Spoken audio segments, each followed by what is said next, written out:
Football currently sitting 84 degrees. We do have a pretty good breeze that I expect to play a little bit of an impact into this game, but otherwise a good crowd coming in. I know there's a lot of people hitting up the Booster Club across the way. I grabbed my burger with the girls before we came over for the ball game, and they're delicious. And I'm pretty sure you still got time to stop over there if you're working your way down to the stadium. Yeah, and they're selling them down at the concession stand downstairs too, so you can get them on either side of the stadium. So make sure you support the Kuemper Booster Club. They're out in Pride tonight. We've got Kuemper taking on the Underwood squad. Both of them kind of coming in 0-1. Both of them had chances to win against teams that were maybe a little bit better than them, but they both kind of let them slip away. Now they're sitting here looking for a victory against what should be a very evenly matched contest between the Kuemper Catholic Knights and the Underwood Eagles. Yeah, these are two good ball clubs. Like you said, both came off coming off losses last week. Underwood had Van Meter down 14-0 and just ran out of gas. I was talking with Coach Tarks before the game, assistant coach. His son's on the team, and said, yeah, they just ran out of gas. And, of course, those of you that listen to us on the Kuemper game, definitely a ball game. Kuemper should have won last week against Heelan. You know, both those teams are going to look to try to rebound. And it'll be interesting tonight because for the Knights, they're going to have a change-up right away at the quarterback position. DJ Vanami not going to be starting. He will play defensively for the Knights tonight, but not at quarterback, as Brock Bating's going to be put into action there. And you can talk to a lot of people around the program, and, you know, maybe just a little less experience, but the confidence level in that quarterback spot stays about the same, bringing in Brock to fill that in tonight. Yeah, Brock's not had any varsity starts or activity yet, but, you know, he's actually the third-string quarterback because the Huffman kid has a bad hand. He's actually the backup to DJ, but DJ, you know, nursing along that shoulder injury and just not going to risk it in a non-district game. But Brock, you know, got a lot of playing time last year as a freshman on the basketball team. He's not afraid to shoot the basketball. I don't think he's going to be afraid to go out and throw the ball out around either. Well, and it's a little easier to throw the ball around when you got the likelihood of a Ben Gherkin and a Michael Kasperbauer. The question is, can you throw it far enough for him to go get it? Yeah, well, it probably depends on that win that you were talking about earlier, Tom. But, yeah, I think from what I understand, the drop-off maybe from DJ to Brock is probably foot speed, but sounds like he's got a really good arm, so I think we'll be okay there. Both teams like to throw the ball a lot. Underwood's in the same boat. They've got three receivers that between the three of them had 115 catches last year, something like 26 touchdowns. So they've got a lot of weapons on their team. The Knights got a lot of weapons, very similar personnel. They're a little bit bigger. Underwood's a little bit bigger, stronger probably up front than we are. But all in all, the skill positions, it'll be a lot of fun to watch this ball game and watch those athletes participate. You're listening to the pregame show brought to you by Mackey Motors of Lake City, recipient of the GM Mark of Excellence Award for 15 years running. Find new roads at Mackey Motors in Lake City or at MackeyMotors.com. We'll step away for 3 minutes. Back with more of the pregame show on 1380 KCIM 95.1 FM.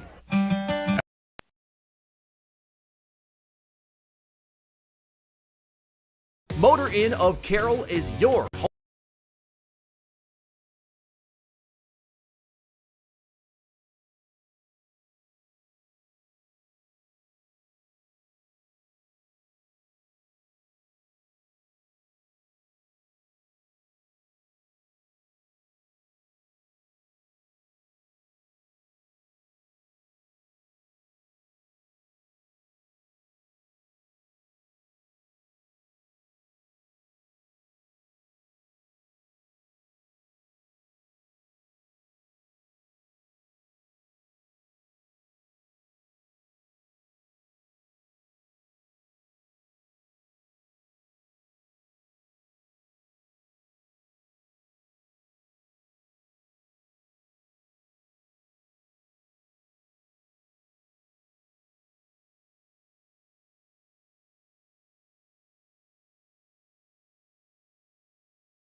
Mackey Motors has been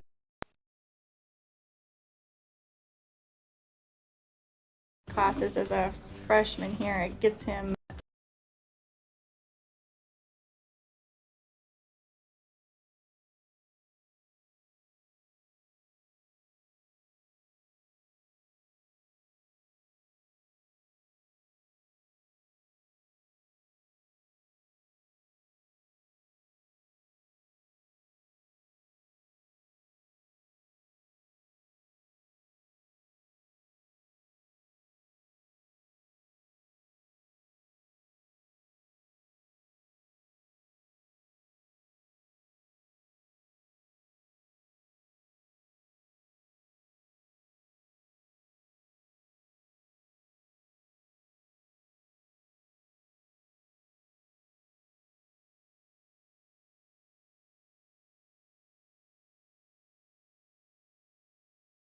pizza and their fresh salad bar.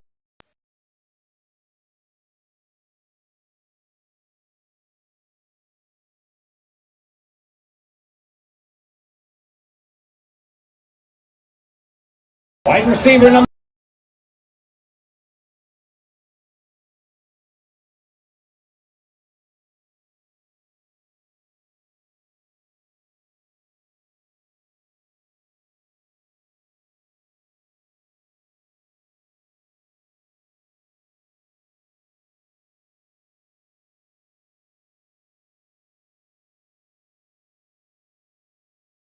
For both of these teams, both of them still looking for a victory. And when you take a look at how things went for Underwood, they played Van Meter last weekend. Passing yards, they got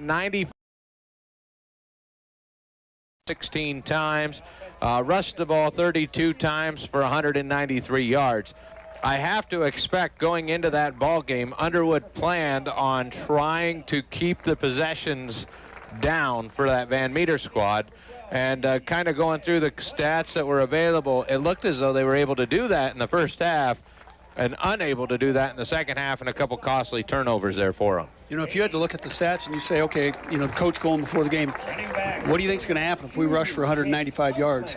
You're almost guaranteed to win if you get 195 yards rushing, and they had it in their grasp and just let it slip away in the second half. And then a Kuemper team travels up to Heelan. They had a chance at the end.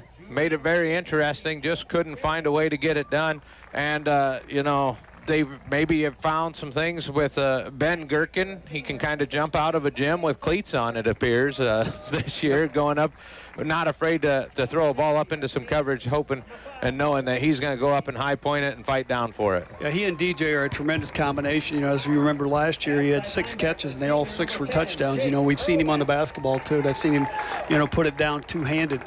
He's really very athletic. He's only about 6 foot tall. But we've got some other receivers out there, too. Michael Kasperbauer and Carson Caney both run very good routes, got great hands, not real big, but they can catch the football. It'll be interesting to see if their speed can be the difference in the ball game there on the outside tonight. Can they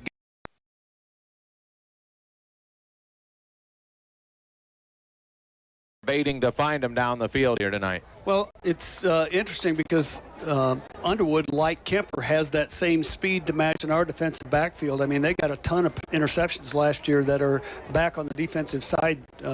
One of them's got 7, one's got 6, I think, interceptions playing back there. So Brock's he's gonna have to see the field well. He's gonna have to have good vision and throw darts, because if he doesn't, if he floats it up, these kids got enough speed, they're gonna be able to come up and pick it off.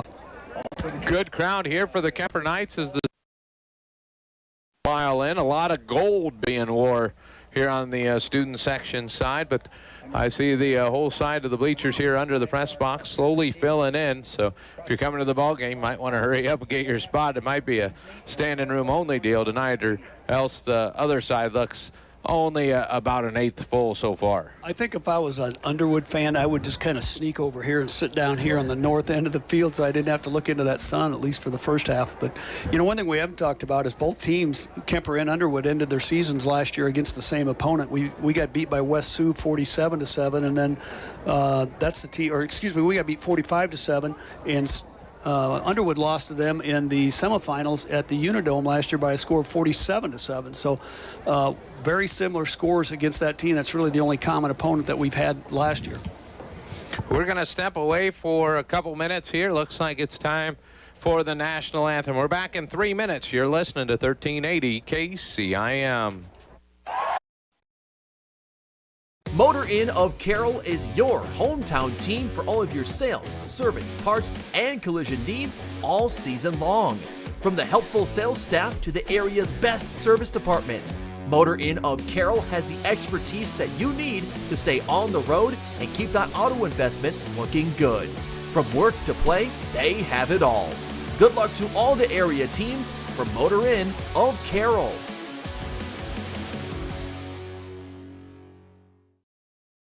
Classes as a freshman here, it gets him more prepared and gets them the transition from high school to college is very nice to have that. Smaller campus, so it's a lot easier to know where you're going. It's hard to get lost here. And there's always a smiling face to help you if you don't know where you're going. It's really nice to be able to get college credits to maybe go further degree or just use your auto program to go into the workforce right away.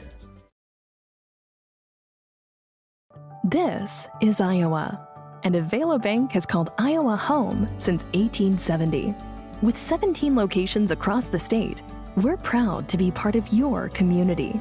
Right now, you can open an Avela Bank Simply Free checking account for you or your business and get a new debit card immediately. We'll even buy your old bank's unused checks. Stop by or visit us online to see how we're making better banking available for you.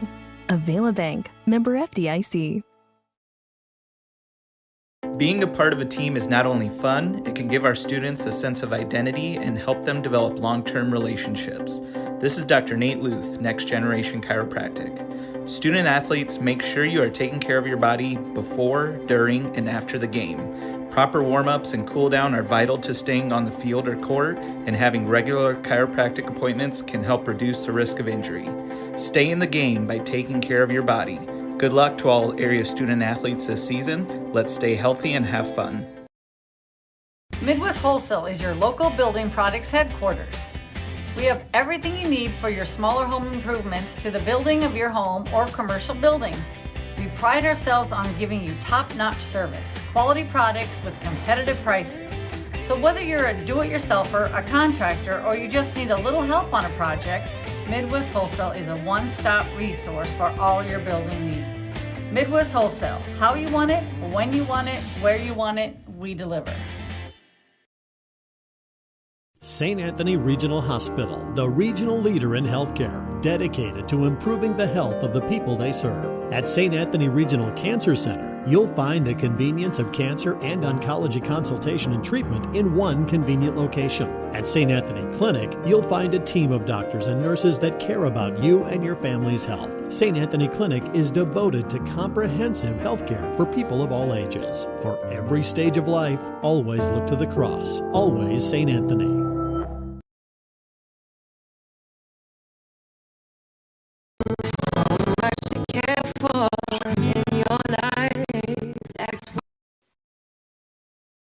For almost 150 years, Roselle Mutual has been insuring homes, farms, and so much more in Carroll and the surrounding communities. We offer outstanding coverage whether you need it for your shiny new car, your next ATV ride in the trails, or boating day on the water, or you're looking to put better protection on your family home and farm. Roselle Mutual and Grinnell Mutual are here to provide you with expertise, exceptional service, and quality insurance for all of your needs. For commercial, farm, home, and auto insurance, give us a call today at 792-4525. Roselle Mutual, proudly insuring the area since 1876. One of the best kept secrets in Carroll is JP Flooring. I was looking to replace the floor in a couple rooms at home. It can be super overwhelming with all of the options available. I popped by JP Flooring and was super surprised and impressed with the showroom and selection. I had no idea how extensive their product lines were. They have a designer on staff that helped me narrow down what I was looking for. When you change your floors, it changes the whole character of a room. I used their product visualizer and could literally see in advance what the styles would look like in my room. I totally recommend JP Flooring in Carroll. Family owned and operated since 1948, Quant Auto Salvage is the area's best full-service scrap facility. Whether you are looking to sell scrap iron, vehicles, or batteries, or you need to locate that difficult-to-find part for your vehicle, they have what you need. And if it isn't in stock, they can locate it with their nationwide parts database, or you can pull it yourself at their You Pull It. Quant Auto Salvage. They sell the best and recycle the rest on Kitty Hawk Avenue in Carroll.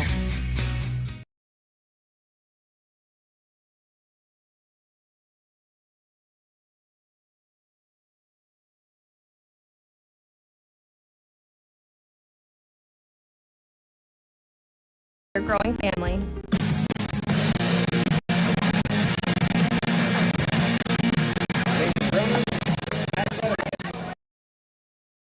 Welcome back here to the Carroll Athletic Field for football action tonight as the Kuemper Knights play host to the Underwood Eagles. Tom Haukap along with Doug Waniger here in the pregame show brought to you by Mackey Motors in Lake City. And Doug, it's time to take a look at the starting lineups for tonight's contest as the Knights are about ready to rip through the big Kuemper Knight on their end zone held up by the cheerleaders. We'll take a look at their starting lineup. Up front, it'll be the 6'3", 205-pound senior of Bryce Wiskus. The 6', 215-pound Sean Whitrock to his inside. Then you've got Hayden Vanami at center, the 6'2", 265-pound junior. To the right side of him, it'll be the 5'11", 207-pound senior Kyle Sundrup. And Evan Adams will nail down the other corner, the 6'4", 245 senior. Wide receivers for tonight, you've got the 5'11", 160-pound senior Michael Kasperbauer, 5'10", 160-pound junior Carson Canny, and the 6'1", 165-pound senior Ben Gherkin. In the backfield, 5'9", 165-pound junior Kent Sanders, along with Jake Hausman, the 5'9", 162-pound senior. Also, we'll probably see a little bit of Cason Pierce, the way it sounds in that backfield a little bit. And the quarterback for the Knights tonight, 6 foot, 160-pound sophomore, Brock Bading. On the other side, we're going to see a 3-4, almost a 3-6-2 is how it's going to line up. I don't think that's quite how they draw them up, but it's what it's good. Figuring it out, Tom. That's how they're going to draw this thing up. As the captains meet in center field, it looks as though Underwood won the toss. They're going to defer, so Kuemper will get things to start, and not a bad call here for Coach Steinkamp, and Brock Bading should get the opening drive jitters out here early. Yeah, they're going to be going driving from the north to the south. So into that wind, if what wind there is, I see the flags laying kind of limp right now, but it's hiding over there behind that rec center, so the wind really doesn't affect it like you might expect it to. Does look like it might be calming down. I can see the flags on top of the goalpost going. It says 10 to 12 miles per hour when you look it up. Let's take a quick look at that defense. Colin Van Tilburg, Jaden Foote, and Max Tarks across the front in that three-man line, and then your linebacker core of Jack Van Fossen, Graham Jensen, Maddox Nelson, and Gus Bashore. Cornerbacks are Mason Boothby and Josh Ravlin. And then you've got Sam Schoening and Easton Robertson. Robertson did pick up an interception last week, and Schoening led the team in tackles with 10 from the safety spot. So we'll have to see if they're bringing him up to get him into that run game, or if they were just letting a few people by against Van Meter, and he was having to do some cleanup. Yeah, I'm guessing a lot of them came late in the game, too, because you don't want your safety being your leading tackler. But the stud in the middle of there is Maddox Nelson. He's a linebacker. He's a very good running back, rushed for about 800 yards last year. One of the leading tacklers on the team. Placed 6th in the state in wrestling last year at 150 sous, so he understands low, center of gravity, and all that sort of stuff as Underwood's getting ready to kick off here, Tom. Gus Bashore will put the left foot into it. He's going to send it high with the wind, and that's going to land about 7 yards deep in the end zone for a touchback, and that's where the Knights will start off offensively. Yeah, young Brock Bading's going to come out. I'm guessing the Knights are probably going to try to run the ball a little bit at first. Their offensive line did a really good job last week in the run game with Kent Sanders getting 88 yards, I believe it was, rushing in his initial start. So we'll see what they do tonight with Bading at quarterback. I expect to see a little bit more, especially going into the wind, but we'll wait and see. Sanders lines up to his left side. They'll turn, hand it to him. He cuts across. He's got a big hole. He's going to dive across the 25. He'll be brought down at the 27-yard line. A pickup of 7 on that dive over the right side. Nice job by Kyle Sundrup getting out there from his right guard position and paved the way for Sanders. And good quick start for the Knights. Canny and Kasperbauer will go wide right with Hausman on the inside of him. One man to the left, that's Gherkin. They'll fake it inside. They throw it up and over. Great catch. Waiting for it was Hausman. He'll take it down to the 33-yard line. A pickup of 6 on the quick pass play. And the Knights are back up to the line of scrimmage. Nice play there by Bading, throwing it up and over the on-rushing defender. They're going to rush. They'll hand this one right off. Dive up the middle. Picks up 2, maybe 3. Going again over that right side in the hands of Sanders. Good job again by Brock Bading, or excuse me, by Kyle Sundrup leading the way there, knocking guys out of the way. 2nd down and 7, a huddle this time. The 3 receivers will split to the left, 1 to the right. Bading takes the snap. He's going to keep it himself. They're running a short option. Not enough room there, but they do pick up 2 yards. Didn't look like they were going to get that much when Bading pitched it late, but it was about a half a yard pitch there from Bading. Yeah, that linebacker crew was all over that. Van Fossen came up from the outside linebacker position to make the tackle. 3rd and 6 for that. So 3-man front for Underwood. They've got 3 linebackers in, and then they'll bring up 1 guy. It is 3rd down and 6 for Bading. 3 receivers to the left, 1 to the right. He looks over. Coach sends in an elk sign. They'll hand it off to the right side. He's got a blocker in front of him, and he leans forward. Looks like he'll be a yard short of the 1st down. Picked up 5, needed 6, and a decision here for head coach Ryan Steinkamp. I think that was a good call by an audible by Coach to get him out of that because the run was there. We picked up 4 yards. It's going to be 4th and 1. So from the 43-yard line, our own side of the field, a little bit earlier, you might expect them here to just try to draw them off sides or something like that. Kuemper's famous for trying to do that. They take some time, get the play in. It'll be 4th and 1. Ball sits on the 42-yard line. They sent Sanders out. Now they bring him back. Shotgun formation. They give to Sanders. The hole closes quickly, and it is going to be close. It's all going to depend on the mark, and they mark it on the line. We're going to probably see some sticks here. If he's... Boy, this is one close. coach says it's good. One coach says it's not. The officials say just move the sticks. 1st down, Knights. Yeah, that's close. It can't be any closer. I'm looking at that football, and the nose of it is just at the hash mark, and the spot over on the other side it's about equal. Ball sets on the right hash. 1st and 10 from the 43. Bading takes the snap. It's fumbled. Sanders. Bading was trying to hand it off to Sanders. Sanders thought he was pulling it out. I think it was a read where he had a chance to throw the quick screen on the left side. It's going to be a loss of 4 as Bading able to jump back on top of it. Just a little miscommunication in the backfield. Yeah, that's the type of thing that that you can expect, though. First-time starter out there working with the first-string unit probably for the first time this year and of his career. So fortunately, the Knights recovered and got it back. 8:53 on the clock. It'll be 2nd down and 14. They'll put Hausman in motion. They'll pitch it to him deep. The defense is back there. He has no place to go. As quickly in to fill that void was number 17, Nick McKenzie. And that's an example of kind of what happened last week. We did a good job blocking in the standard run game, but the down linemen, the trouble that we had was picking up the linebackers, and that's exactly what they probably saw in the scouting report. So they brought 3 of them on that play. Jake didn't have a chance. It's kind of a 3-3, and then they're just playing almost a 3-safety zone, but they are dropping 1 man back in. Looks like expect them to play it safe here. 3rd down and 20 for the Knights. Bading drops back, looks across to Gherkin. Bading rolls, throws, and that one went off of a helmet through Gherkin's hands. He couldn't believe he didn't have it when it was all said and done. Incomplete. Yeah, 3 guys over there in coverage led by Mason Boothby. Boothby, a really good all-around athlete for the Underwood Eagles. It's going to force the Knights into a punt. Brent Gherkin going to be out. I think this is his first punt attempt. They had some good movement.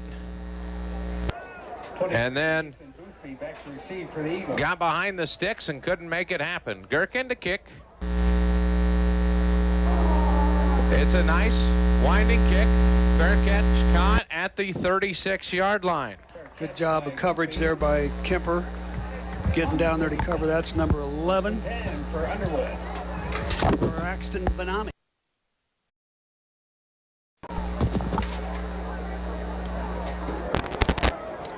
So Underwood going to take over 1st and 10 at their own 38-yard line, 37-yard line. I was working on getting that buzzing out of my headset. I don't know if you had the same thing, but I did too. I think we're good now. 5-man front for the Knights as Underwood takes over offensively. It's going to be a quick pass out to the right side. Caught and tackled immediately. Coming up, I believe that was Tate Barrett on the tackle, but a quick pitch out to that right side. Yeah, DJ came up from his free safety position. But that's what we're going to see from these guys. And then just when you think they're going to keep passing it, they'll hand it off to Maddox Nelson. And he's tough to bring down. Running backs on each side of Lutt. He'll take the snap, hand it off this time. A cutback inside by Nelson, and he's going to be past the first down and pick up a couple more. 7-yard pickup. He ran through the left side, cut back to the right side. Tate Barrett had really good penetration on that, and I thought he had it kind of blotched up and was waiting for somebody to come in and fill, but nobody came and filled, and Nelson ended up getting the first down. So it'll be 1st and 10 from the Underwood 49-yard line. Underwood in white uniforms, blue helmets. Lutt drops back, wants to throw. He likes the deep ball.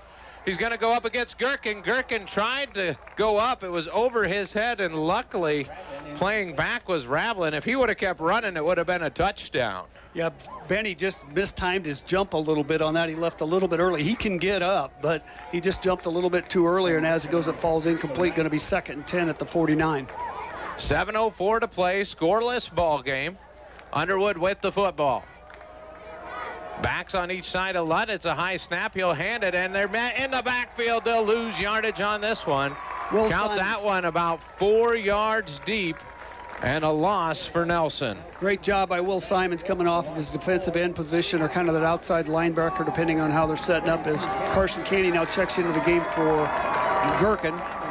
He's going to be out here on the far side. He'll line up against the 6'3" Van Fossen. Definitely an advantage for Van Fossen. Lutt, the hard count, now looks over to check, see if there's any switches. It's a three-man front with a blitz. Lutt throws out. It's a screen pass. He finds his man out on the right side, trying to cut back in, and they will corral him. It's going to be a pickup of 4 yards. Great job of reading that play by our linebacking core, and Jake Hausman over there too, along with Jake Earlbeck, I think was in on that tackle, but going to force the punt on the first one, so Knights are going to get the ball back hopefully.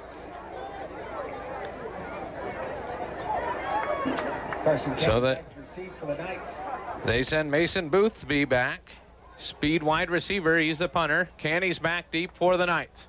They come right up the middle. It's a high spiral kick with the wind. Going to land out of bounds somewhere around the 25, it looked like. Tate Barrett just about got that punt. Just missed it. Would have been a nice way to start the game for the Knights. To get the nice mark there. They'll move it up to the 28. 5:43 to play. Knights have the football. 1st and 10 from their own 28. Scoreless contest as Kuemper battles Underwood here at the Carroll Athletic Field. Tom Haukap along with Doug Waniger here in the Gatorade broadcast booth. Gatorade, distributed by Pepsi Beverages in Carroll, helps athletes fuel, recover, and perform. Gherkin wide to the right, Hausman tight to that side. He'll move right to left across the formation. Baiting takes the snap, hands to Sanders. He uses his patience, waits for the block to develop, and goes forward on the right side for 4 yards. Well, you called it just right. He did exactly that. He waited for his block, found the hole, and then sprinted back to the left, and only got 4 yards out of it. The hole closed pretty quickly, but it was really a good job of seeing where his opportunity was to move the football. Be 2nd down and 6 from the 32 for the Knights. They've got the red uniforms, white numbers. They went with the white bottoms, and of course they got the white tops. Boy, you watch this defense unfold. You don't know where anybody's going until the last second. They just kind of spread all over the field. Baiting the lone man in the backfield. They'll put a man in motion. He fakes the handoff. He's going to keep it himself, and he'll get up across the 35. Pickup of 3 for Baiting on the run play. And really the first contact he's taken in this one. See, as long as the Knights have been ahead of the sticks, they've played pretty well. They got in that one drive where they couldn't get the sticks to go forward anymore, and that slowed things down. Yeah, 3rd and 3 right now. On that play, Canny came sprinting across from the left end, and it was a run pitch option for Baiting, and he kept it and got about 3. Here's a handoff to Sanders over to the left side. He's got the first down. Feet turning to the 42-yard line. Pickup of 7. They set heavy to the right side, went back to the left side, and you saw the shifts for Underwood moving players to the left side of the defense. And the Knights do a good job to take advantage and have a first down. Sanders picking up where he left off last week. Picked up 87 yards, I think, or 88 yards last week. But he just keeps his feet moving, and he's really good at finding the hole, and a nice job by the offensive line of creating one for him. Shotgun formation again. Ball set in the middle. Baiting's going to be the lone man in the backfield. He's going to try to run it himself. Gains about a yard. He was hit a yard deep, so gained 2 after contact. And now bring up 2nd down and 9.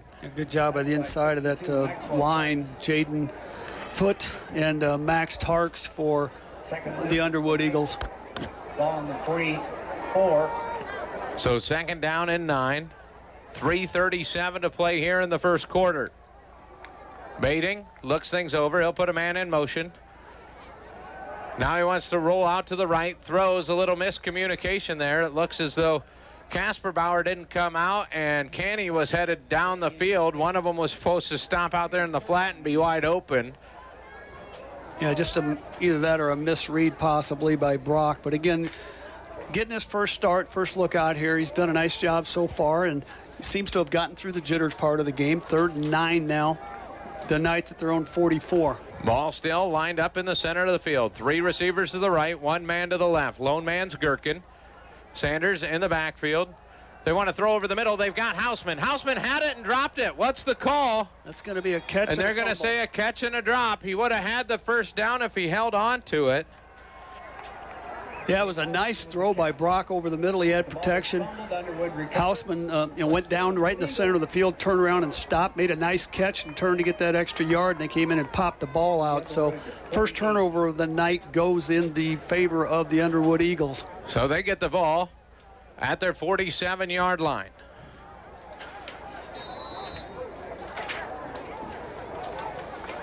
Two receivers each way, 1 man deep. They'll put a man in motion. That's Ravlin. They'll hand off to the deep back. It's a big hole up the middle until he gets through. Now a late flag. We'll wait and see what that does. If it brings it back, it brings the run.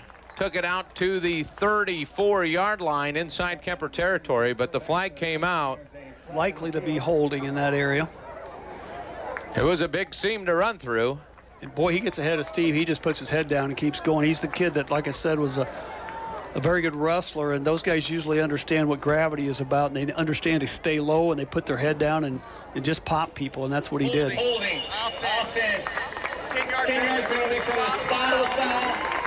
First down. So the penalty occurred at the 44-yard line, so that'll bring the ball back. It ends up being a loss of 3 on the play, so it'll be first down and 13 for Underwood. Our crew tonight's the head man out there in the white hats from the Bedford area. They're from southwest Iowa, do a lot of football games. Talked to them a little bit before the ball game. They'll put Maddox in motion. They flip it to him on the inside, and he's going to be cut down at the line of scrimmage. So Nelson, no gain on that carry after the big run. They tried to bring him across the formation and do that little inside shovel, which I guess technically is a pass. Yeah, nice job of reading that by Evan Adams over there from his defensive line position. Kobe Pierce getting in on that tackle as well. So going to be second down now and 13. Got to switch my book here. So second down and 13. They'll hand to Maddox up the middle. He is met at the line of scrimmage again. Great job defensively. Just staying low, wrapping him up by Tate Barrett. That's an outstanding play. He's as good a tackler as we've had on our team for a while. Again, one of those kids that stays low, wraps up with both arms. Just a really nice play by Tate Barrett. 2:22 to play in a scoreless first quarter. Underwood has the ball, 3rd and 11 on their own 47. Kuemper crowd getting excited here. 2 receivers to the right. Lutt drops back, wants to go that way. The pressure comes. He finds a wide open man at the sticks. It's Van Vossen, and that is going to be a pickup of about 14 as Van Vossen had lost the coverage. Yeah, but Jake Hausman left him turn in front of him, and it was a really nice throw by Lutt to get the pass in there, and it's going to be a first down for Underwood at the Kuemper 39-yard line. Man in motion, right to left. They'll give it to Maddox. Maddox makes the first man miss, but then he runs into the Tate Barrett machine, who pushes him back along. Looks like some help there from Evan Adams. Yeah, Evans having his way with that lineman across from him. He's winning that battle pretty regularly, but really, really pleased the way Tate Barrett's seeing that hole and filling it from his linebacker position. 2nd and 9. Simons moves over to the left end. They'll put 3 receivers to the left. Man in motion is Boothby. Nobody follows him into the motion. They're going to watch him cut. They throw high, almost overthrew him. No, he did not catch it. He must have played some basketball and dribbled that one off the turf. Incomplete. And again, he got popped by number 53. We're calling his name a lot, Tate Barrett.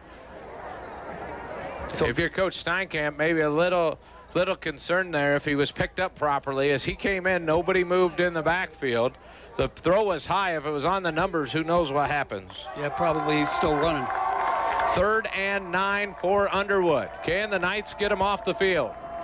Inside Knight territory at the 38. A man in motion, snaps high. Lutt rolls to his left, throws, has a man at the seam.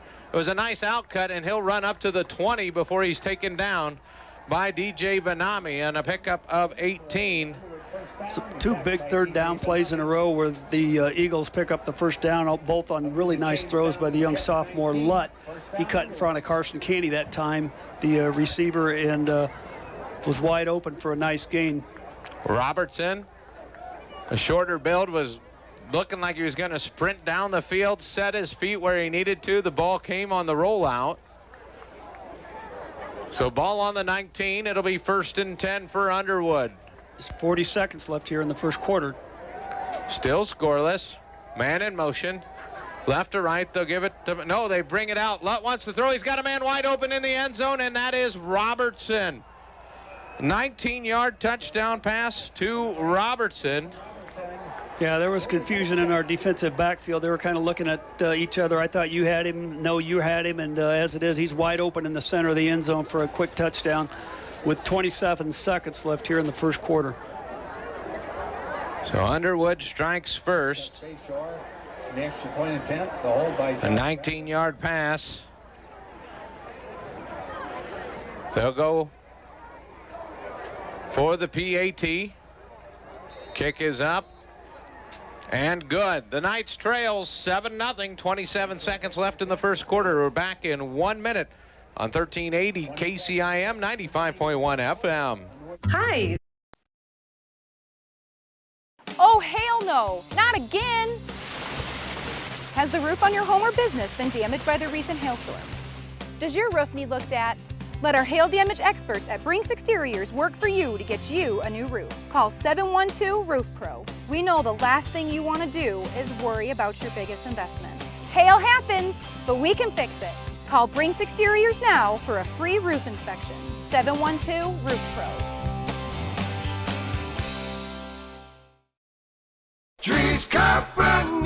People want and deserve more comfort, efficiency, and reliability, both in their homes and places of work. Dries Company will be there to meet these challenges, whether we are designing a new system or servicing your existing equipment. We are a rapidly growing company that strives to meet and exceed all your expectations. No matter if you are looking to buy new appliances or need the help from one of our certified technicians, we are here for you. We pride ourselves in our installation and service. Dries Company, servicing the Carroll area since 1933.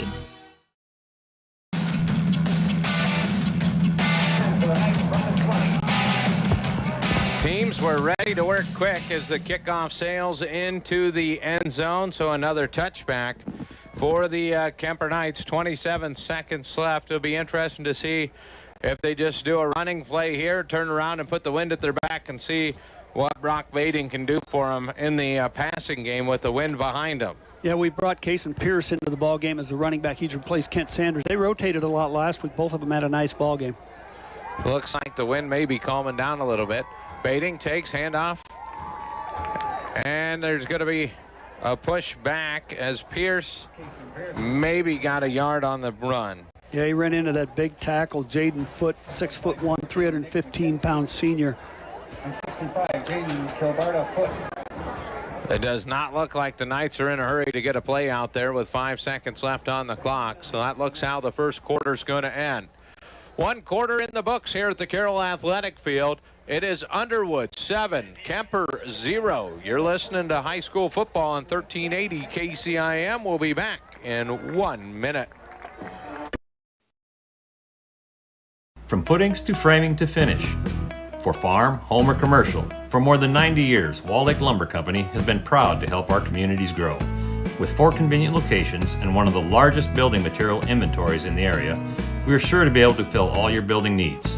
From project design and estimating to friendly advice, we can't wait to be part of the process for you. Wall Lake Lumber, with locations in Wall Lake, Lakeview, Odebolt, and Carroll. We're not your grandpa's lumberyard.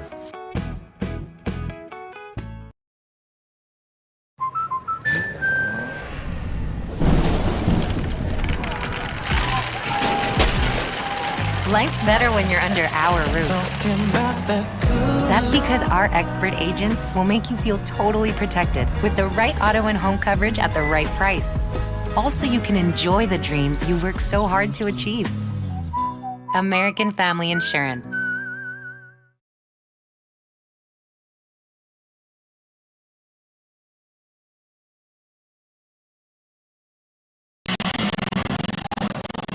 Welcome back here to the Gatorade broadcast booth, distributed by Pepsi Beverages in Carroll. Gatorade help and perform. Tom Haukap along with Doug Waniger. 1 quarter in the books. Underwood 7, Kuemper 0 as the Knights will try to get things going. They will start with the little breeze at their back. Ball on the 21, 2nd down and 9. Bading moves Sanders to the right side. They go with a hard snap, and it looked like it might have actually, that is Pierce in there, and Pierce took a step backwards on him. Could have cost 5 yards. Yeah, it's going to cost him being on the field, too, because Sanders is coming right in to replace him. He just moved and wasn't set on the play. So going to be 2nd down now and 14 for the Knights from their own 16.5-yard line.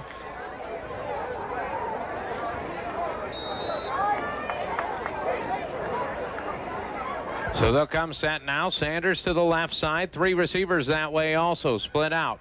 Bading drops back. They want to throw a screen pass, and that was eaten up immediately.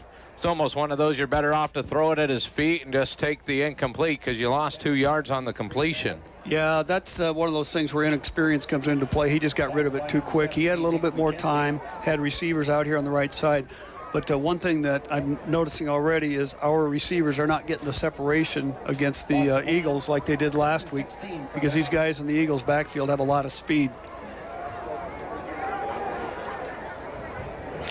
So it'll be 3rd and 16 from the 14. Sanders in motion. They fake the handoff to him. Bading looks across the middle, wants to throw it deep. Double coverage, and it is caught. It is caught. It went through the hands. Carson Canny has it, and he is down to the 42-yard line. A little luck never hurt. Yeah, that is a classic play, but Casper Bauer went up for it. The 2 guards on the basketball team used to working together. He went up for it. It went off his hands, and Carson was right there and grabbed it. So took it down to the 40-yard line. So a nice play of about 40 yards for the Knights. 40-yard pickup for the Knights gets them out of their shadows of their own goalpost into Underwood territory.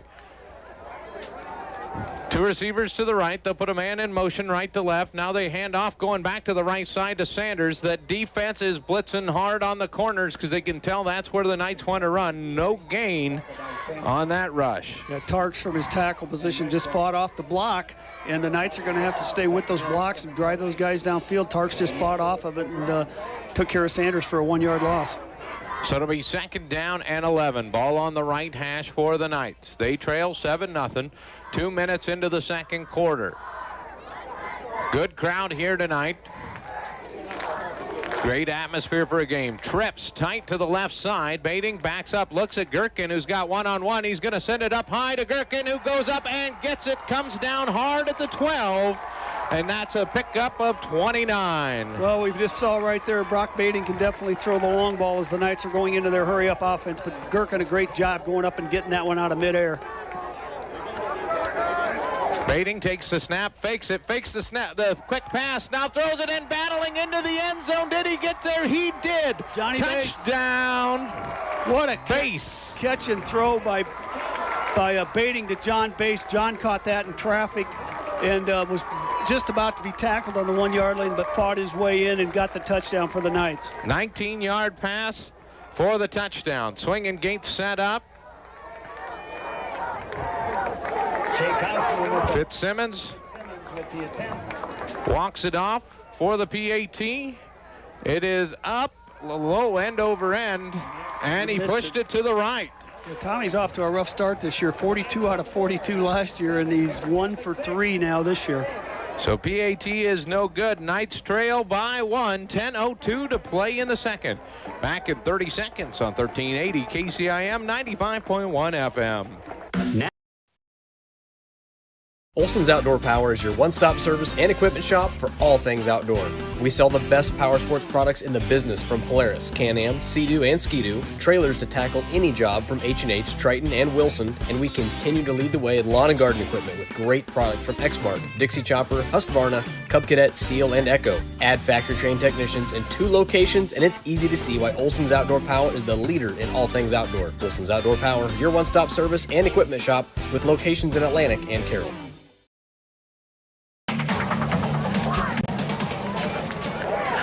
One lucky pass, and then a few darts later, the Knights find themselves in the end zone. Missed the PAT, trail by 1, but what a drive there once they got the wind of their back. And they had to take that little skip there on that long pass, but after that, he was just right on the money where the throws needed to go. Yeah, absolutely. Nice job. If Brock was lacking for confidence coming in, confidence in his teammates, confidence in him. The frustrating thing is we have another missed PAT. We missed 2 of them last week. Both were blocked. Ended up costing us a ball game. And here's the Knights kickoff. This one's going to sail into the end zone. So far, 3 kickoffs, no kickoff returns. Yeah, when you're all 3 of them with the win. So see if the Knight defense can follow up the offense here and get a stop. You know, I like it out there. Base is the one player on this team. He's walking now. He's walking around giving everybody high fives. He's the cheerleader out there. Came in, did what he needed. It was a great fake by Bating, stopped the defender, then he threw it, and then Base just battled into the end zone. See if our cornerbacks can stay on top of their receivers this drive. 2 receivers each way. Man-to-man coverage on the outside. Free safeties up tight. They're going to hand this one off and quickly into the backfield. Not wanting anything to happen was Cody Pierce. Yeah, he grabbed him by the waist and stopped him at the line of scrimmage. Kobe shucked the guy across from him, probably the center, and got in the backfield. Kobe's only about 5'9", but got through there, big, strong kid, and made a good, solid tackle. The front for the Knights have been solid. Some questions in the secondary here so far tonight. We'll see if they can make those solid. Here's a receiver moving left to right. Who's got him? Lutt keeps it, now he just throws it out. And Jake Earlbeck had Lutt in the backfield and let him get away. As it was, he got rid of the pass and completed it for about 7-8 yards. So 3rd and 3 here. Big down for Kuemper here early in the second quarter. 9:11 left in the first half. So Robertson's been the hot receiver so far.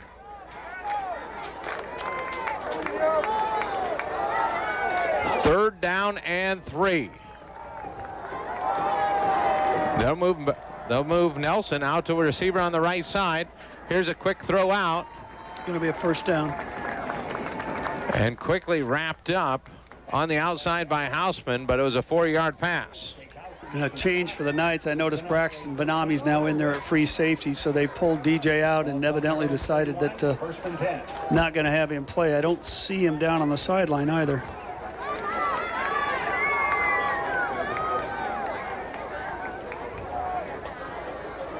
Checking the sideline is Lutt. Two receivers, two running backs, one to each side. He'll give it to the left side this time. That's Graham Jensen. Quick dive forward for about a pickup of 1. Kobe Pierce again on that tackle from his nose guard position. Kobe's a perfect nose guard, just short and low to the ground, and he knows how to fight those guys off. Last week he would over-penetrate one way or another, but this week it looks like he's playing a lot smarter, staying home a little bit more, getting rid of the guy that's blocking him, and then going after the ball. Benami's down there on the sideline. Kind of was following coach there just a little bit. Here's a quick snap over to the left side, almost picked off. Earl Beck had read it, just couldn't get his fingers on it well, and maybe he just nicked it enough, but the receiver might have been concerned about trying to go get a tackle instead of making the catch as it falls incomplete. Yeah, I thought he was going to get that. He was just a little bit short, which all of our linebackers, we don't have anybody, I don't think, over 6 feet, but again, a big down here for the Knights, 3rd down and 8. 3rd down and 8. The cheerleaders trying to wake up this crowd. Got to get those defensive stops are going. Get loud on the scoreboard. 3rd and 7. 2 receivers to the right. Watch Robertson out here. He's tucked in behind.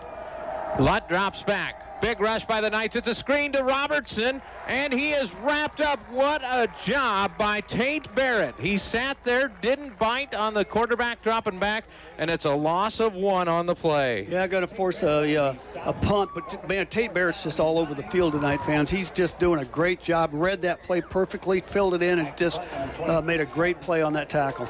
Carson Canny was in on it too. 4th down and 9, ball on the 32. You saw Robertson, the way he was kind of lining up, you felt like he was trying to get something sneaky there. One of those screens or something out there. So here is the punt. The Knights come hard. And it is going to be grabbed by Canny. I'll tell you what, he's a great guy to have as a return man because he's got such good hands. I don't want to jinx him like I did somebody last week, but I always feel good when the ball's going to Carson's area. Remember, you can win a sack of groceries from Market on 30 every week during the regular season this football season. Stop in Market on 30 and sign up to win the sack of the game. A winner will be announced every Tuesday morning on KCIM Sports Rewind between 9:30 and 10. The Market on 30 in the BP Plaza. I wonder who won that bag this week. I never did hear. Did you? I was busy working. Okay. I don't get to play around like Jeff and John do on those Tuesday shows. But the timeout on the field, we'll take it with them. Back in 30 seconds on 1380 KCIM 95.1 FM.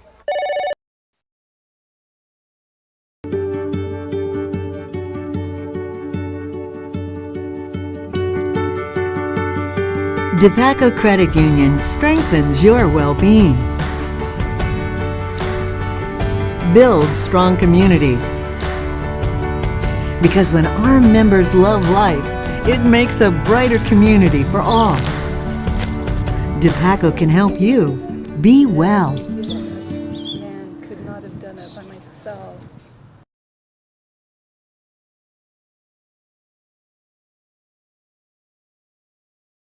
Welcome back here to the Gatorade broadcast booth, distributed by Pepsi Beverage and Carroll. Gatorade helps athletes fuel, perform. It'll be 1st and 10 for the Knights from the 42. Well, the Knights, once they caught their breath, got that last touchdown, had a great defensive series there. Let's see what we can do on offense now. Bating's going to be the lone man in the backfield after the timeout. 3 receivers to the left. They'll put man in motion to the right. Bating's looking deep. He's got Canny wide open, but he's going to throw it across the middle to another wide open receiver. It is caught, and it's off to the races for Michael Kasperbauer, and that's a touchdown. 58-yard score for Michael Kasperbauer, and Carson Canny was wide open down the left sideline.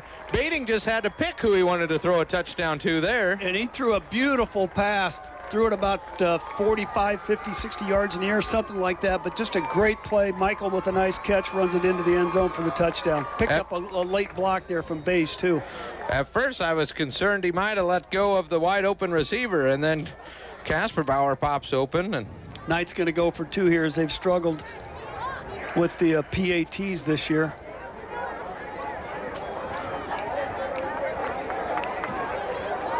Three receivers to the left, one to the right. Man in the backfield is Sanders.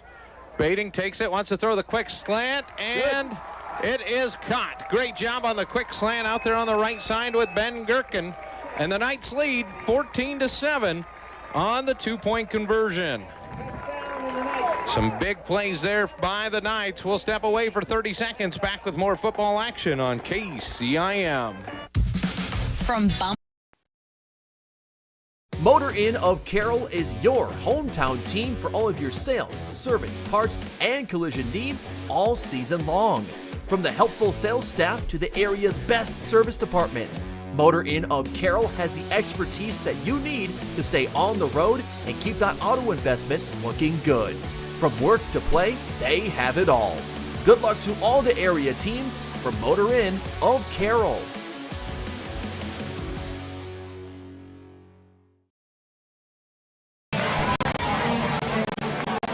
Exciting to play in this ball game. The Knights lead 14-7. Underwood jumped up 7-0, and the Knights have enjoyed the second quarter and the winds at their back. Yeah, absolutely. Playing some really good football. Let's see if we can get another good defensive stand here now. Hopefully Tommy puts it out of the end zone and having them start on their 20-yard line. It's Simmons to put a boot into it. He does. It's a low end over end kick. Going to land about 5 yards deep for a touchback. So still no kickoff coverage is required. 6:48 to play. Kuemper 14, Underwood 7. And what's been just like you expected here in this first bit, but maybe, just maybe, Brock Baiting surprising a few people other than the coaching staff. I visited with them. They had plenty of confidence, but I didn't know that the third-string quarterbacks usually threw it like 50 yards through the air, you know? Yeah, and it was a beautiful throw, but and good blocking by the offensive line. He had plenty of protection as well, but he's answered the question tonight, and it's game on at this point. Underwood from their 20, 1st and 10, fakes the handoff. Lutt rolls out, throws three-quarter arm, and he's able to find his running back, Sanders, in about a 5-6 yard pickup. He just kind of rolled a little bit to his left and just threw a dart to his receiver. And was it Boothby? I'm not sure. It looked like number 23. But nice job by the Knights of recovering, stopping it for an 8-yard gain. So a high snap. They'll fake the handoff. Now throw back over the middle. There's a flag in the backfield, too. We'll have to wait and see which this one's for. Even the offensive linemen's give him a first down. Calling for a chop here. He's going to pick up the flag, try to hand it. Not sure what that's going to be in that area. It could be a lot of different things. Maybe holding, maybe a chop block, something like that. I don't know if the offensive lineman wanted to help move it or what was going on there. You know, Underwood's kind of looking around a little bit. They've been kind of struck by this night offensive explosion. Oh, one guy downfield, it's not supposed to be. And that's a penalty. That'll cost them 5. They do get the down over, so they're going to be second down and 6 now, or 7. Second penalty for 15 yards tonight. Lutt's really effective at just kind of running around back there and then just throwing darts. He's looking at those receivers moving around underneath our defenders. 6'3", 200 pounds. Maybe not as agile as he will be in a couple years back there. Here's a handoff up the middle, only good for a yard for Nelson Maddox. He's got 6 carries, 6 yards, so they've bottled that run game up pretty well. Yeah, Jake Earlbeck getting in there from the linebacker position, making a good tackle. Defense going to work on getting loud again for a 3rd down. It's 3rd down and 5. Let's hope our defensive backs. Boothby and Robertson wide to the right, one man to the left. Lutt signing over, making sure that everybody likes what the play call is. Has one man in the backfield, fakes the handoff, watches them go. Now Lutt wants to run for it. He's got the corner, and he'll be pushed out of bounds right at the stick, maybe give him 2 more yards. So a pickup of about 7 before he was pushed out. Really good coverage by the defensive backfield for Kuemper. Lutt just kept rolling out to his right, and unfortunately for the Knights, picked up the first down as he came over here to the near side and got to the 33. Ball on the right hash for the offense. Running backs on both sides of Lutt on this one. He puts his hands on his hip, looks over to the side. New signs come in. 5:31 left here in the second quarter. Knights lead by a touchdown. Here's a dive over to the left side, broken up in the backfield by Tate Barrett. He's making a living in that backfield. Yeah, they don't have an answer for Tate. He is all over that running game. That time it looked like Jensen losing the yard. You know, when I saw him play when he was a freshman, I thought, you know, there's a kid that's really going to be a heck of a football player. I thought he'd probably get a little bigger than he is, but he's only about 170 pounds, but plays like he's about 200. 5-minute mark of the first half. It is 2nd and 12 for Underwood. Blitz coming. Lutt's going to try to air it out. Canny's back there. Canny's in the way. Did he intercept it? He did. Canny got there, stayed with the receiver, held his position, went up, and takes it away at the 30-yard line. I told you before, they throw the ball, or we throw the ball, or we kick the ball, or punt the ball in his area. He's going to catch the football. That was a beautifully made play by Carson Canny. Just held his own. I wondered if the offensive player maybe wouldn't just come trying to drive through him, because an offensive pass interference was going to be better than an interception in that situation. But he thought he could maybe go up and over and pull it back, but it is taken away. Let's see if the Knights try the big strike again with 4:50 to play here in the second quarter. Knights lead 14-7. Have the ball on the 29. 1st and 10. 3 receivers to the left. Pierce stands in the backfield. Nobody wants to mess with him. Gherkin's trying to go deep, and he's got it at the 40-yard line. Wow, what a throw and catch. Ben Gherkin adjusted his play coming up the side. It was perfectly defended, but Ben just went up over him and made the catch. Gherkin's got 2 catches for around 60 yards. And Underwood's calling a timeout. Their coach is really upset with his defensive backfield letting these plays happen like that. Timeout on the field. Knights lead 14-7, 4:44 to play, back in 30 seconds on KCIM.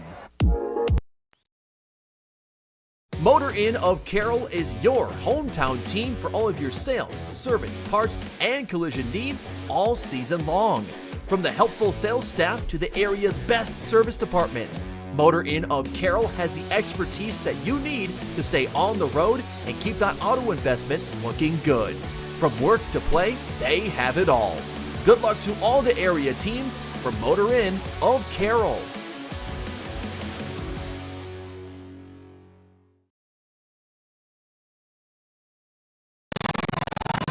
You know, Brock Bating has been looking very good here in this first half, but talk about this coach play calls. I mean, it's pretty easy.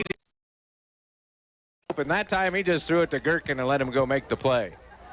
Here's a handoff up the middle, trying to make sure everybody stays honest. Sanders is going to plow forward for a pickup of a couple to bring up 2nd down and 8. Yeah, good play call there by the Knights. Seemed like it was kind of simple, but after we've stretched the field on 2 or 3 consecutive plays, they're on their heels a little bit. But unfortunately, we can't move that big guy in the middle. The Foot kid, the 6'1", 315-pound senior, in on the tackle. 2nd down and 8, ball on the right hash. One man to the left, it's Gherkin. They want to hurry up and snap this ball. They do. Bating looks to the right. He's got a man cutting across, now throws to the flat to Sander.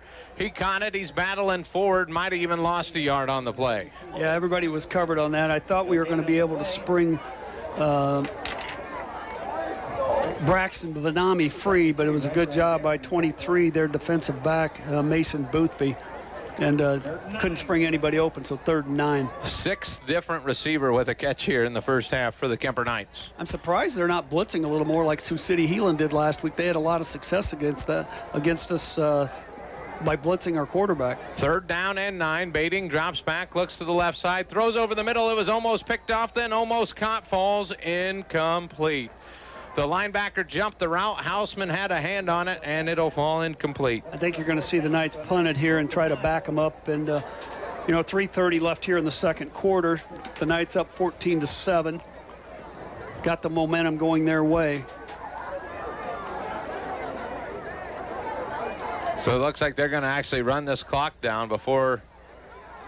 No, they were just waiting. Must have wanted to make sure they had the right personnel for the punt. Then they sent Gherkin out. He stands at midfield. Clock stopped at 3:30. Knights lead by 7. He's going to punt it towards the short corner, and it's going to go out around the 7. 3 or 4, I think, maybe.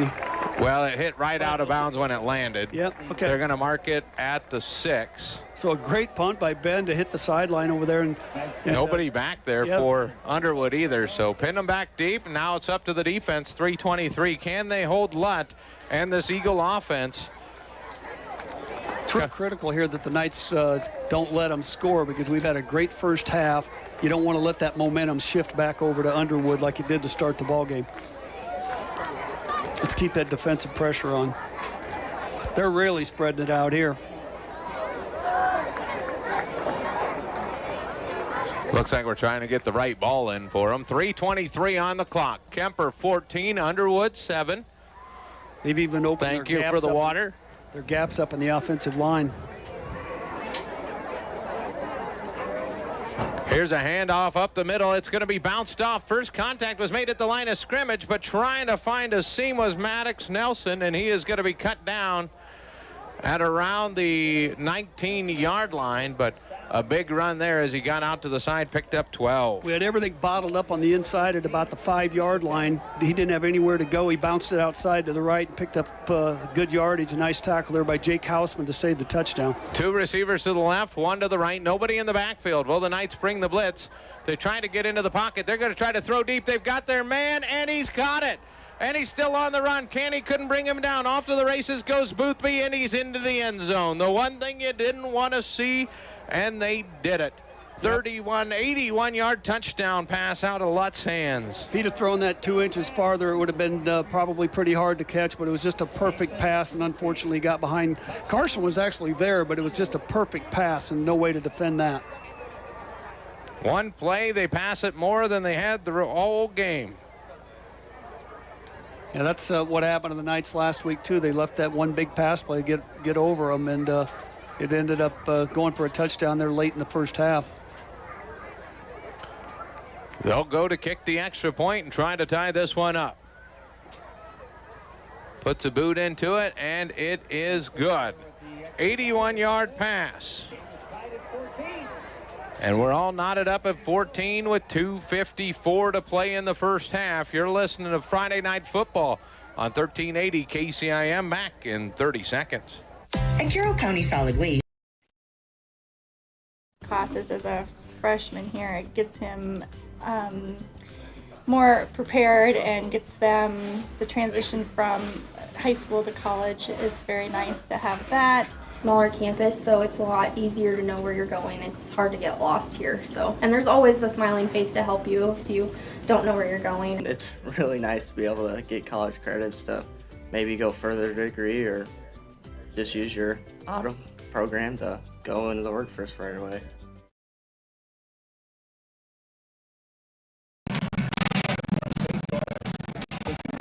.254 all after both teams have hit big plays in the first half. The Knights can't let that get them down, though. Just come back and keep playing offense. We've looked really good at times, so just keep executing. This kick winding over to the left side. It'll be taken by Canny at the 3. He's trying to find a seam, cuts back at the 15. He'll be brought down at the 20. So 20 yards where they'll start. First return of the night, as Underwood had to kick that into the breeze. It looks like the flag's not fluttering near as what we saw before, but we'll see what Coach Steinkamp and this offensive crew with Coach Klink decide to do with 2:47. Do you get aggressive and try to answer quick, try to play it safe and eat the rest of the clock off? Yeah, I think either way, we've got to move the ball. We just want to get it out from underneath our own goalpost here at the 20. But, the Knights have shown that they can move the football. Beatty can throw the football. We can catch it. Just need to execute. We don't want to give the ball back to Underwood with a short field here with a couple minutes left in the first half. 3 receivers to the right. They'll pull the left guard. Here comes Sanders over that way, and he dives forward for a pickup of about 7. Good lead block there by Evan Adams. John Bass out there as well. But that's a nice start to this drive. Let's hope the Knights can keep it going. It'll be 2nd down and 3 at the 27. 10 carries for 38 yards unofficially for Sanders. We keep them as we go. No official count up here. Clock ticks inside of 2 minutes and 20 seconds. 3 receivers to the left. DJ Vanami's one of them. He's on the inside. 1 man to the right. Here's a pitch to Bating. Bating pitches it to Sanders, who's hit in the backfield, loses 2 this time. Unfortunately, that play didn't have much of a chance. I can't see who the player was, but it was over there. A really good tackle by number 17. Van Fossen over there for the play. They've defended that pitch play really well. When we run the ball and when we've had success is when it's a direct handoff. Knights showing no hurry here, getting the play in. Play clock down to 18 seconds, 1:42 left in the first half. I think it is important that the Knights get a first down here, though. 3 receivers to the left. Sanders comes out to the right side. They want to throw over the middle, and it's intercepted off the fingertips of the receiver. And now here come the Knights, have to get the tackle, and it is Sanders getting the tackle. But the second turnover of the Knights here tonight. It was a good thrown ball off the fingertips of Base. He just couldn't pull it in, and it gets picked off the tip. Yeah, it had John pretty well stretched out, and unfortunately the ball went right into the hands of the Underwood defender. And what we were afraid of is what we ended up here is Underwood with the ball in a short field with 1:18 left. So Knight defense is going to have to pick it up right here. Vanami's going to be the free safety again.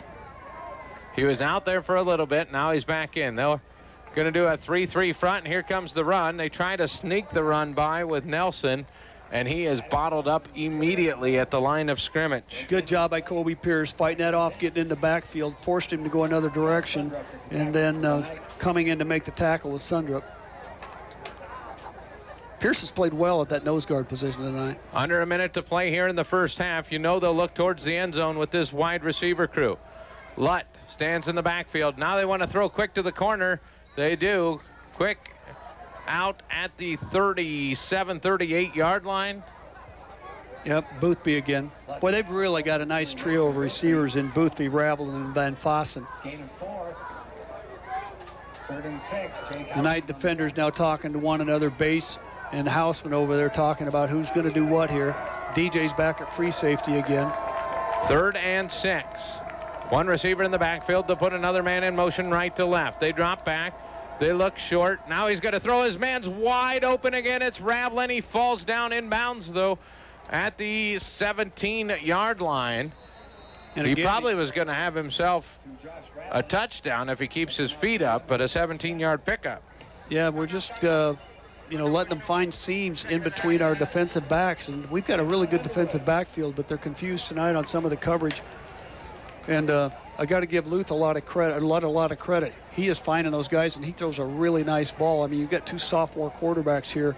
Got 2 years of high school football left after this one. Going to have some good careers. One of the biggest things, the Knights not getting any pressure on him here in the second half or second quarter either. So he hasn't had to rush any of his throws or scramble out. He sat back there. He just waits, and they're sending enough guys out that they're just finding a seam and sitting in it.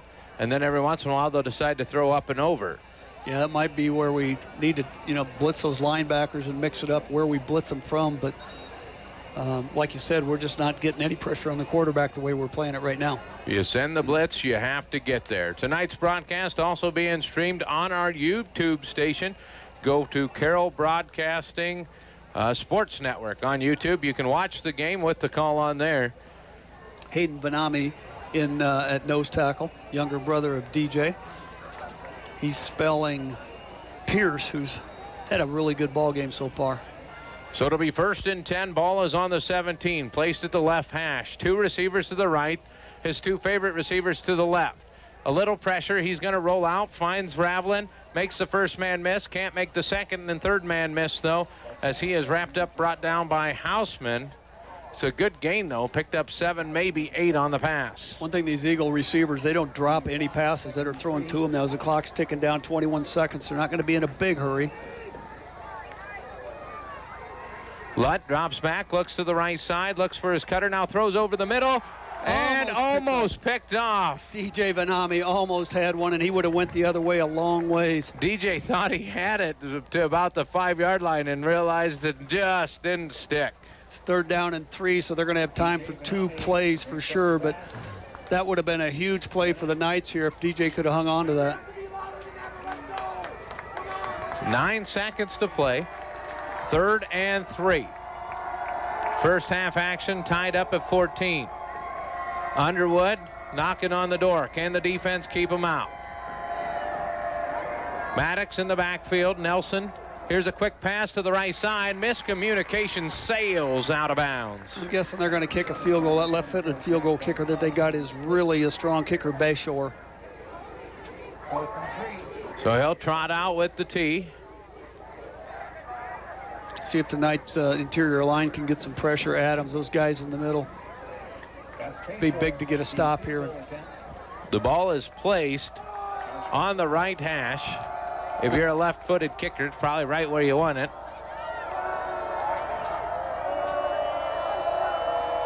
$20-yard field goal is almost blocked. Did he push it? I think he missed it. Oh, he got it. Oh, he just snuck it in.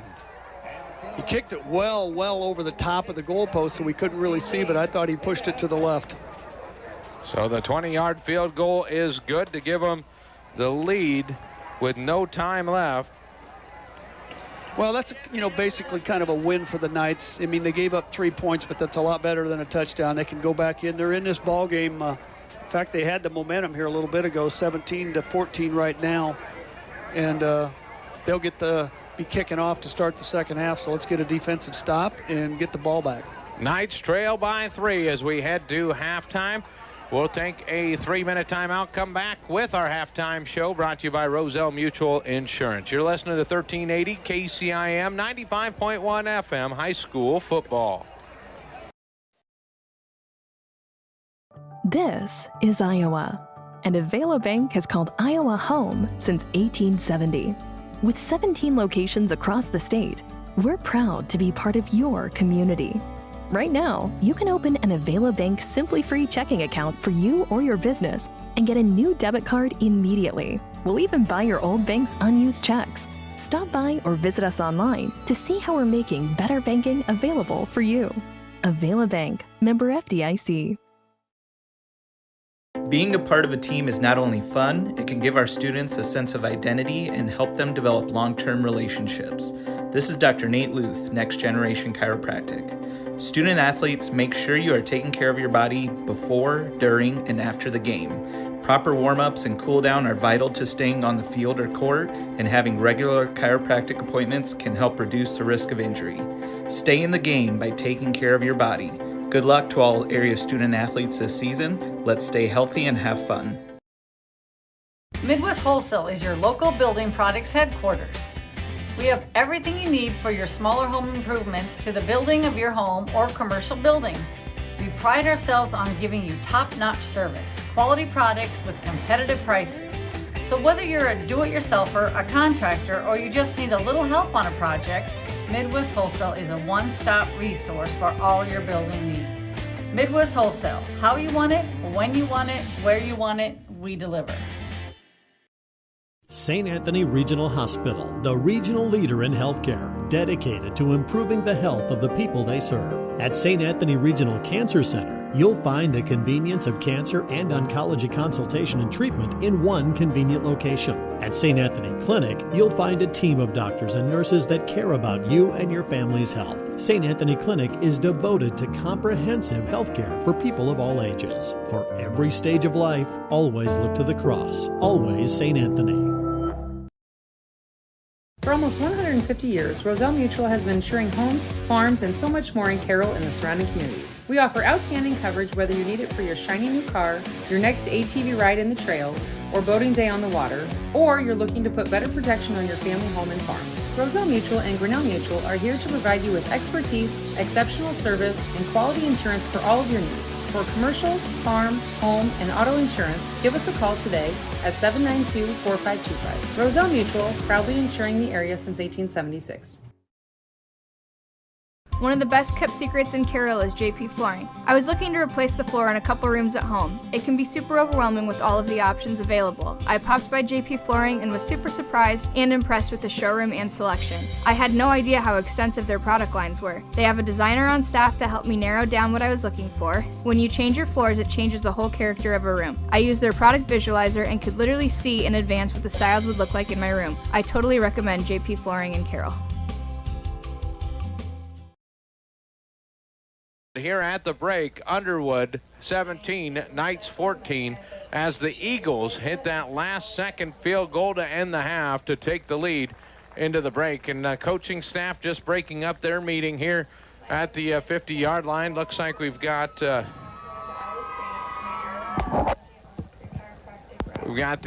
cross-country teams being introduced out here in front of the fans. A good crowd on a beautiful night for football, second game of the year, and two teams that are battling for their first W of the season. Brock Bading has came out, started the game 8 of 12, 2 touchdowns. There is an interception in there, 172 yards.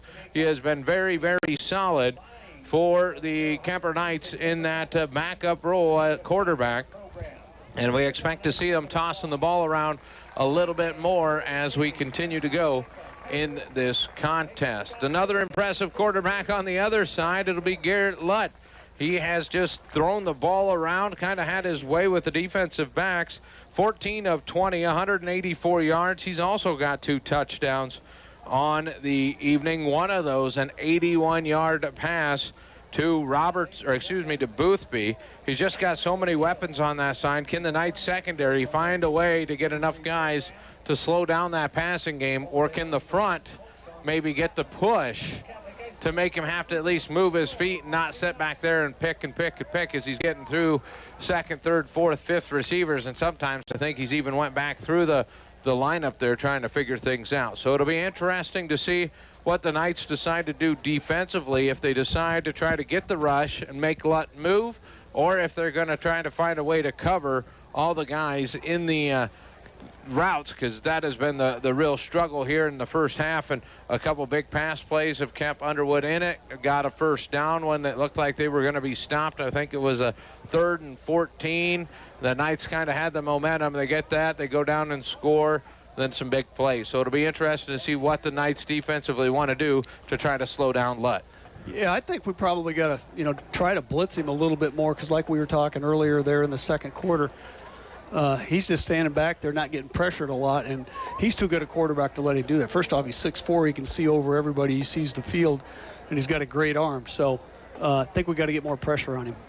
It'll be an interesting idea what happens. I think the Knights will still lean on the run game a little bit offensively, because Sander has done a great job finding holes up front, has opened them up. It'll be interesting to see if they try to find any wrinkles, try to get some more play action or something like that working with him to see if they can't get the D-backs going. But like I said just a little bit ago, Brock Bading threw the ball really well there.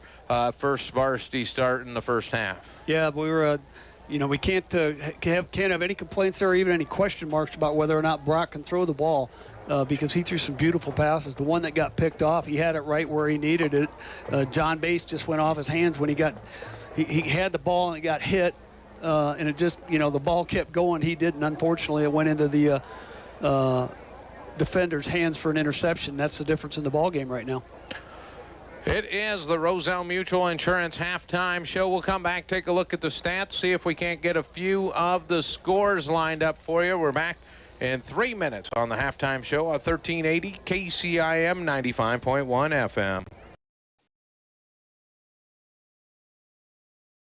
Family owned and operated since 1948, Quant Auto Salvage is the area's best full-service scrap facility. Whether you are looking to sell scrap iron, vehicles, or batteries, or you need to locate that difficult-to-find part for your vehicle, they have what you need.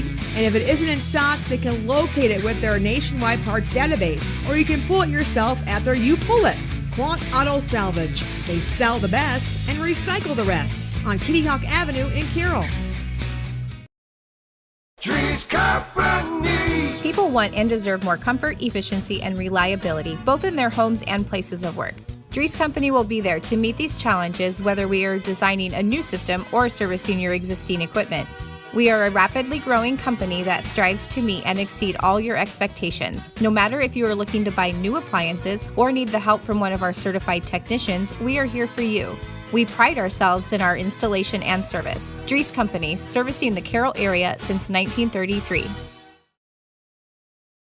From footings to framing to finish. For farm, home, or commercial, for more than 90 years, Wall Lake Lumber Company has been proud to help our communities grow. With 4 convenient locations and one of the largest building material inventories in the area, we are sure to be able to fill all your building needs. From project design and estimating to friendly advice, we can't wait to be part of the process for you. Wall Lake Lumber, with locations in Wall Lake, Lakeview, Odebolt, and Carroll. We're not your grandpa's lumberyard. Oh, hell no! Not again! Has the roof on your home or business been damaged by the recent hailstorm? Does your roof need looked at? Let our hail damage experts at Brinks Exteriors work for you to get you a new roof. Call 712 Roof Pro. We know the last thing you want to do is worry about your biggest investment. Hail happens, but we can fix it. Call Brinks Exteriors now for a free roof inspection. 712 Roof Pro.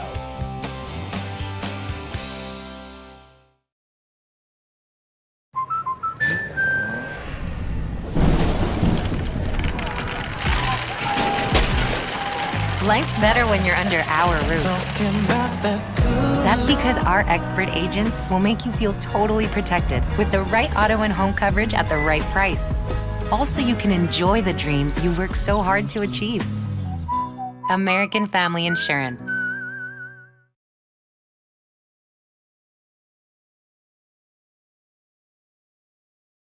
Olson's Outdoor Power is your one-stop service and equipment shop for all things outdoor.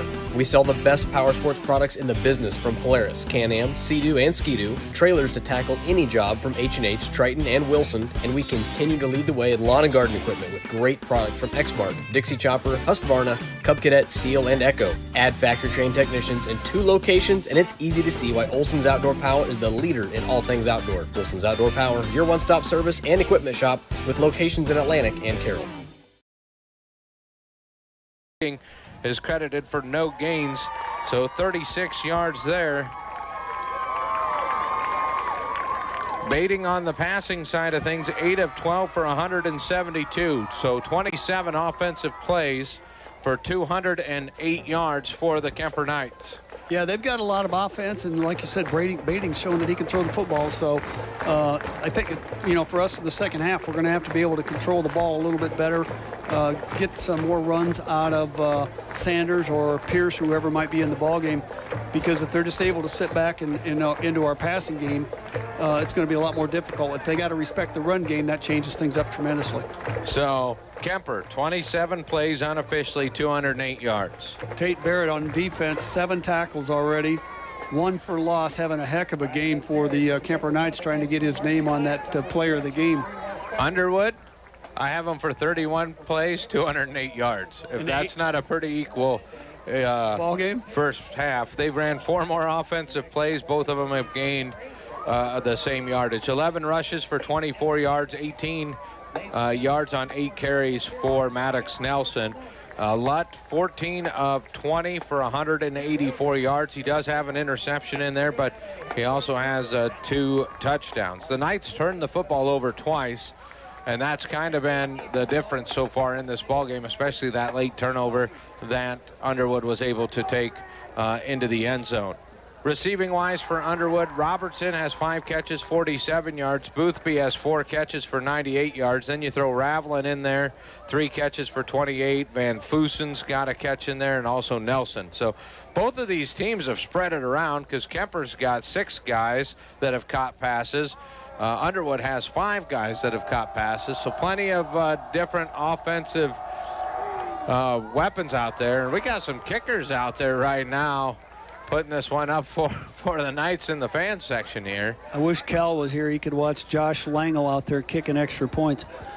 But no, there's a lot of athletes on the field. You talk about those receivers both ways. They're all about 160 to 175 pounds, all about 5'11", and they can all run like deer. They run great routes, making it easy for the quarterback to find them. So looking for a really entertaining second half here. We saw the coach from Underwood laying it into his kids when they gave up that long gain before, but probably right before the second touchdown, and called a quick timeout, and he was out there, and they knew what he was there to talk about. And since then, they picked up the momentum a little bit. The effort's been a little bit stronger. Halftime field goal challenge out there, brought to you by Culver's, and there's some kickers out there. Coach might need to grab a couple of them for some PATs the way it's been going this season so far. Maybe some professional kickers there. Well, I'll tell you, we've got not so much this one. The shoe flies further than the football. Nice job, Langle. But what an outstanding first half of play. We expect to see the same in the second half as Underwood leads 17-14. Underwood won the toss, took the football, deferred. So now they'll come out. I'm guessing they'll take the football since the breeze died down a little bit. It's not going to be much of a... Most likely. I've only seen a couple times where the wind was bad enough that a coach decided we don't want the football. Yeah, that doesn't happen very often. So, but it's a beautiful, beautiful, beautiful night for football here. It was a little bit hot early and it was a little bit windy, but it's backed off. And I don't know what it is right now, but I'm guessing about 75, 80 degrees out there, something like that. But it's a beautiful night out there. I got clear and 77. Yeah, 79 on mine, so yeah.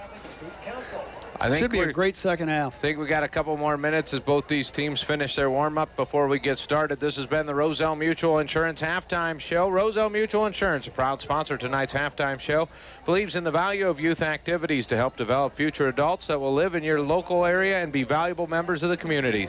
For all your home, farm, auto, commercial needs, call Roselle Mutual, 792-4525. We're back in 2 minutes on KCIM.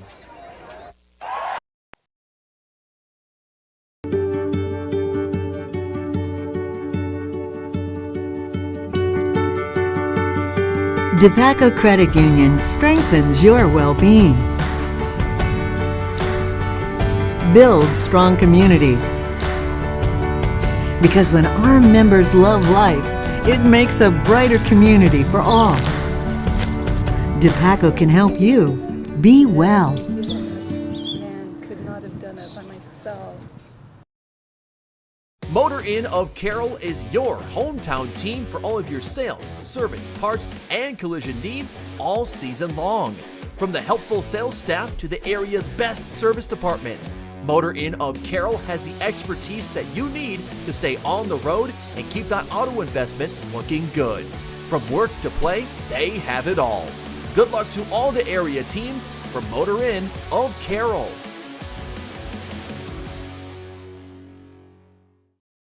Classes as a freshman here, it gets him more prepared and gets them the transition from high school to college is very nice to have that. Smaller campus, so it's a lot easier to know where you're going. It's hard to get lost here. And there's always a smiling face to help you if you don't know where you're going. It's really nice to be able to get college credits to maybe go further degree or just use your auto program to go into the workforce right away. This is Iowa, and Avelo Bank has called Iowa home since 1870. With 17 locations across the state, we're proud to be part of your community. Right now, you can open an Avelo Bank Simply Free checking account for you or your business and get a new debit card immediately. We'll even buy your old bank's unused checks. Stop by or visit us online to see how we're making better banking available for you. Avelo Bank, member FDIC. Second half action coming up. Quick look at scores. South Central Calhoun leads Southwest Valley 34-0. Audubon over Colones 2-8. Heelan leads Abraham Lincoln. Arweva over Glidden Ralston 19-0. Gilbert leads the Carroll Tigers 14-0. And East Sac on top of OABCIG 7-0. There was a little bit of a surprise. Kuemper will kick off as Underwood did decide they would like the ball. As we expected. Who we got back there? 23. It looks like Boothby is back. I think he's listed as their returner. And they're just going to try to kick this one over his head. That's a good idea. Robertson was the other man back. Getting to where we got that glare in here, so I don't know. It might be better to shut the lights off. Well, let's see what we can. Can we dim it? There's a secret way. There we go. Well, we'll shut it off. Whatever happens. There we go. Okay, night defense back out on the field, Tom. We'll see what Lutt tries to do against this defense and what the changes were. We talked about it at the break. Will they blitz? Will they hold back? Vanami's back in at free safety. So him and Base are deep. Lutt hands off and cut up and brought down quickly. Jake Earl back from his linebacker position, filling in nice on a 1-yard gain. Maddox Nelson. The Knights have played the run really well tonight. But again, you expect to do that when you got strong linebacking core, and the defensive line's played well against the run as well. We just can't get pressure on the pass. That's what we're missing. Here, Earlbeck's going to line up out on a receiver. They throw it short on the left side. Found the hands of Van Fusen for a pickup of 7 before he is brought down. John Base, part of that tackling crew. Yeah, 3 or 4 Knights in on the tackle, 3rd and 3, but that was one of those cases where kind of a quick pass, no pressure, and he just throws it right over the middle to an open receiver that kind of ran what we used to call a button hook years ago. Just underway, second half. Underwood leads Kuemper 17-14. A man in motion, left to right, skips across the formation. The Knights jump but quickly back as Lutt was not ready to snap the ball at all. Play clock at 8 seconds. So everybody's looking over. Now there's another man in motion. Is anybody? 2, 1. They did get it Timeout called. The coach signaled for a timeout. Didn't want to lose the downage. They're going to waste a timeout here early in the second half, and this could be a big part of the ball game, even though it's happening here at the 10:42 mark when you're out of timeouts later as they're down to 2. That was really strange because they had plenty of time and they just wasted it away. And then I thought maybe they were going to call a timeout, getting a look at the Knight defense, because maybe they saw something at halftime that they talked about that they were looking for. And then they just, all of a sudden, the last second, he comes running in calling timeout. Looked as though Lutt and the coaching staff just couldn't get in the right page of the book. They just kept staring at each other, going through signals. Knight cheerleaders down here working hard to keep this Kuemper crowd in the ball game. No reason not to be in it either. Great football game. Just what you expected with these two teams coming in, both looking for their first win of the season. This is 2 good football teams. You know, the Knights have lost 3 out of their last 4. And like I said, they're a good football team, just playing good competition. 3rd and 2. High snap. They fake it to Maddox. Here comes the rush. Lutt wants to have a man run downfield, and he does. And then pushed out of bounds by Vanami is Van Fusen, but they're going to pick up the yardage they needed as they get about 5. We had a holding penalty or something over there in the middle of the field. There's a flag laying right at the 32-yard line, so that's probably coming back. But a really nice job. Illegal man downfield again. Big penalty there. It's going to wipe the first down off.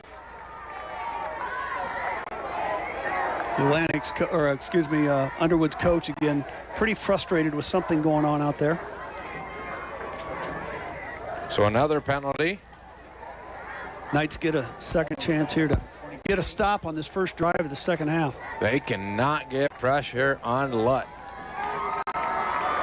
Yeah, I'd really like to see him bring a linebacker, especially bring Tate Barrett from that middle position. He's the lone man back. Barrett drops back, has to cover middle. Here's a throw out to the right side. Ravin catches it, tramples out of bounds 2 yards past the sticks for a pickup of 9. Yeah, and our defensive back was there. It was just a perfect pass, and again, no pressure on the quarterback, and he's just standing back there and throwing darts. Picks up the first down at the 32. Ben Gherkin was in good position on that play, but just a good quick strike and first down. 1st and 10 from the left hash. Lutt takes it, hands it off to Nelson. Nelson's hit immediately. They try to strip it out from him, but he'll be brought down. Looks like 3 yards is what they're going to credit him with. Tate Barrett again on the tackle, along with an injured player down on the field. Somebody for the Knights. Looks like maybe, is that Evan Adams? We'll wait and see.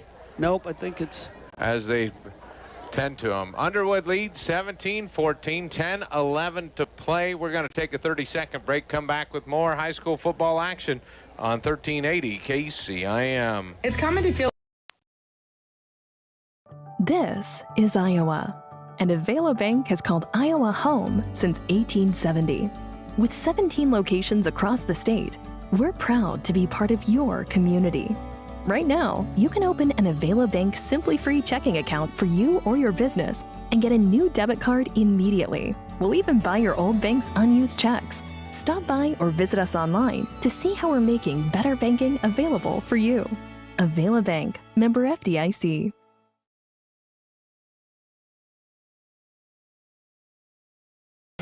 And the injured tonight does appear to be Evan Adams, still down on the field. They're tending to. Underwood leads 17-14. You're listening to 1380 KCIM. Remember, after this ball game coming up 10 to midnight, the late show, the New Way Auto Group scoreboard show. You can tune in. I think Casey Miners may be on it tonight. I saw the schedule, but I didn't pay much attention. Yeah, I think he said he's going to be on there. So he's going to give it his first go at it, I believe. That'll be fun. I got to help fill in last week. Kind of exciting to get to talk to all of those coaches from around the area. This isn't good. Adams getting up, holding his right arm, and he's not moving it. He's got it flexed across his waist as he's walking off. That's one of those guys, we're not real deep, and we can't afford to lose anybody, but he's really one of the guys that we definitely can't afford to be without. He's our big guy in the middle of that line. He's going to come off the field with pick. They'll take a look. Underwood sets up. The defense tries to make the arrangements they need to make. Evans holding his right wrist. One man in the backfield to put a man in motion left to right. The Knights shift. They'll hand off, and no place to go for Nelson. Again, Tate Barrett, along with Sanders. Lost the yard, so that'll bring up 3rd down and 8. Again, they played that run really well all night long. It's these plays right here where we 3rd and long, and we just can't get pressure on them. Let's hope we can get a stop here and get some pressure. 2 receivers to the right. Lutt wants to roll that way. He's got plenty of room. He could run for it. Now he will run for it. Takes a hit, and he is brought down right at the stick. It all depends on the spot. Going to be a 1st down. He's got it by about a half yard. They've run that same play several times where he rolls out to the right. He's got one receiver in front of him, and it's between him and the defensive back, and the defensive back's got to make the decision. Do I stay with him or do I come and make the tackle? And it leaves Hausman in a difficult position because he's not getting any help from the defensive line or the linebackers chasing that quarterback down. 1st and 10 from the right hash. 2 receivers to the left. They'll hand it off again. Nelson hits the hole with the full steam. Runs through a tackle. It's going to take 3 as he gives a free ride to base for about 5 more. Yeah, that's the way we thought we would see him run tonight. Once he gets that head of steam up, he's tough to bring down, but it took both Base and Hausman to get him to the ground, but not before he picks up a 1st down at the 35-yard line. 22-yard rush, longest run of the night. He's back there again. He's going to get it again. He cuts to the left side this time. He's picking up speed back to the right, and he will just be cut down by Hausman this time. But again, another pickup, as that looks like 17. Just reeling him off. You take Adams out of the middle of that line, you think that's one guy, but unfortunately he's the guy that's always drawing the double teams. So with him out of there, that's a little bit different. A little more able to run as Earlbeck comes up and makes a big tackle this time. Earlbeck knocks him down for a loss of 1 in the backfield. They were running the same thing, different side this time. 14 carries, 59 yards for Maddox Nelson. That'll be 2nd down and 11. Ball towards the right side of the hash. They're going to bring in Robertson. They were going with that speed game, but now they bring him in. So now you got to watch deep, and it's going to be Robertson and Boothby on the same side of the formation, it looks like, here on the right side. Ravlin, the lone man out on the left side, working against Gherkin. Benami and Gherkin talking about coverages. Lutt goes with the hard count. Now the center comes set, and there's looks like it's a timeout again by Underwood. They've burnt 2 of them here early on. Will it matter is going to be the big question. 8:12 to play in the 3rd quarter. Underwood leads 17-14, has used 2 timeouts on this opening series drive, and there's some communication going on between players about what's happening right now. So we'll see what they do to get that straightened out, and this gives the Knights a chance to maybe get that defense straightened out after Adams checked out. Yeah, Evans sitting over here on the bench, and I just saw him come out with a big bag of ice, throwing it on. It looks like I said his right wrist. And, Evans, a big, strong kid, so there's something pretty significant for him not to be in that ball game, and they've Underwood's taken advantage of it. 8:12 to play in this ball game, or excuse me, in this third quarter. The Knights defense needs another stand. Can they keep Underwood out of the end zone, force that field goal attempt? At first, it's a 2nd down and 12. Cheerleaders getting the student section in it. The rest of the crowd's quieted down a little bit. Looks like we're getting back to action now. 3-man front with Simons wide to the left. They fake the handoff. Simons gets there on the blitz. He lined up off the ball, and they get to him this time. Yeah, that's what we've been missing all night. We just haven't got any pressure. And like we said, we needed to bring the linebackers. We finally bring them, and Simons gets the big hit for about a 7-yard loss. So there's a big sack for our sack of the game so far. A nice job by Will Simons coming off that defensive line position. 3rd down and 17 now for Underwood. That could have pushed them out of field goal. Can they do it again? Simons lined up wide to the left. They're going to trot over Boothby. Excuse me, that's Van Fossen. Now Lutt rolls to the left. He's got a wide open receiver who comes up, catches it. He's going to be short of the 1st down by about 7 yards, but the pass to the 25. Looks like John Bass come up and made a good, strong tackle on that play, but 4th and about 8. And looks like they're going to kick the field goal. So the field goal kicker comes out from this time from the left hash, left-footed kicker. Bayshore's got a good, strong leg.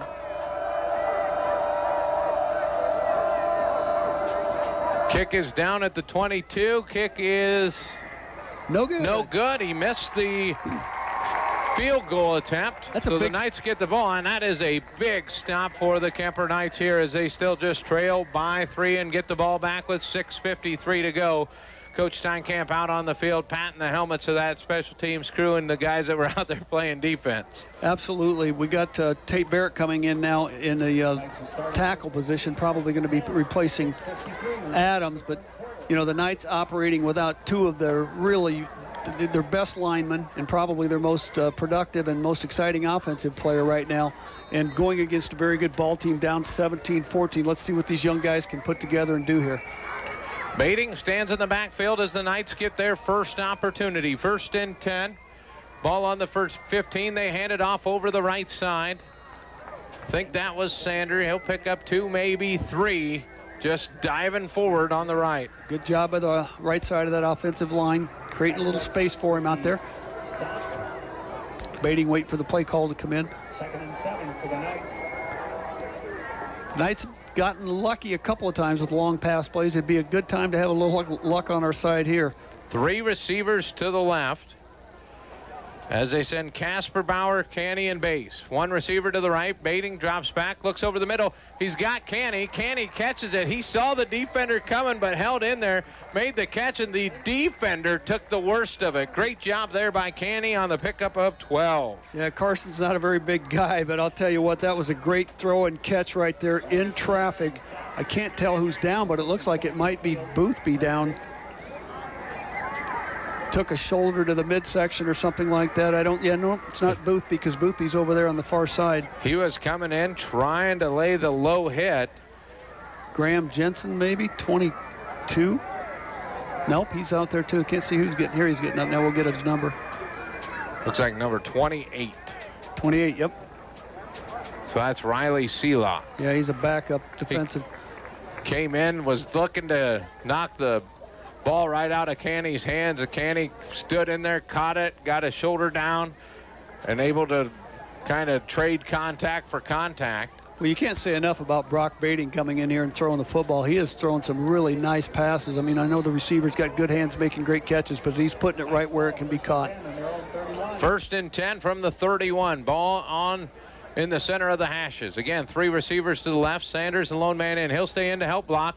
Baiting's got to roll out. Can he get away and throw it away? He tries to, throws it out of bounds. Good job there. He saw the pressure, knew that it was too dangerous to come back across his body and just sent it out of play to live another play. I'm surprised that Underwood hasn't done that a little bit more. They blitzed him pretty hard with 2 linebackers that time, and if there's one thing that Brock doesn't have, it's great foot speed, but he really made a smart play there by getting rid of the football. He didn't try to do anything more than he needed to do. It wasn't there, throw it away, live for another down.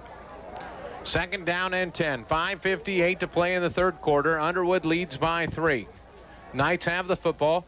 They hand off to Sander on the delayed handoff. He's going to go forward to the 34, maybe got to the 35. That'll be a pickup of 4. Nice job by Sean Whitrock there opening that hole. 215-pound senior. Nice gain for the Knights, though, on 2nd down. Good call. Makes it a manageable 3rd down at 3rd and 6? Looks like 3rd and 6 from the 34. Baiting with Sander to his left. 3 receivers. Underwood's going to come up tight. They're going to send Sander out like it's a screen. Now go to Gherkin across, and it was just behind Gherkin. If he hits him on the numbers, he's got the 1st down. Just behind him, he still almost pulled it in. Yeah, that's a play you certainly like to think you can make. Gherkin usually catches that pass, but good thing is the Knights moved the ball, got a little bit of momentum. Gherkin's going to kick the football away now. We need a good punt here and good coverage. The other question is, you're just filling in this time. How often have you had that timing route and had chances to run it in practice other than this week? Yeah. So Gherkin stands back to punt. Boothby wants to return it. Gherkin, it's a high end over end punt away from Boothby, which is a good idea, and it kicks out of bounds at the 30. Don't have to worry about the coverage that way. Gherkin's done a good job of getting the ball out of bounds. 31-yard line's where it's going to be marked. So a missed field goal and a punt from each side on their opening drives. Underwood wasted 2 timeouts, so they have 1 left in this ball game. 3 for the Knights. It's 17-14 Underwood, 5:13 to play. And Adams in the 3rd. Adams is still out of the ball game. He's injured that wrist. I just got the message. Carroll's now down 21-0. Lutt stands in the backfield, hands to Sanders, who's starting deeper and trying to get a run at it now, and he's going to be brought down after a pickup of 2. Looks like Bryce Wiskus in on the tackle. Bryce in there spelling Adams on the defensive line. Bryce senior. Wrestles for Kuemper as well. Playing both sides of the football. So they're going to change things up. Boothby and Robertson to the left. Ravlin to the right. Van Foosen's going to line up just off the end. Lutt takes the snap. Hands it off, and a great tackle behind the line. What a job sneaking in and just wrapping him up by Bryce Wiskus. Good job by Bryce Wiskus. Another one of those wrestlers that knows how to wrap those legs up and take the running back to the ground. 3rd down and 7. These are big downs now for the Knights. 4 minutes, 17 seconds left. This team can score so quickly. The last thing you want to do is let them get up 2 scores. 3rd and 6 for Underwood. 2 receivers to the left, 1 to the right. They leave Sanders in the back. Coach Steinkamp sees something on the left side he wants them to fix. I don't know if they got it fixed before the break. The ball stepped up in the air and incomplete. Great job closing by Gherkin. Got the ball up into the air, and the Knights had a chance. Yeah, Knights are going to force the punt. They're doing a little bit better job of filling those holes. We're still not getting the pressure that we need, but our defensive backs, while we've given up some yards, they've made some really good plays and made some nice hits tonight. Carson came back to receive the punt. Going to force the punt again. Case like this, I don't think they'll fake punt, but you always got to watch for those things. Boothby is the punter. Canny back, standing at his 30.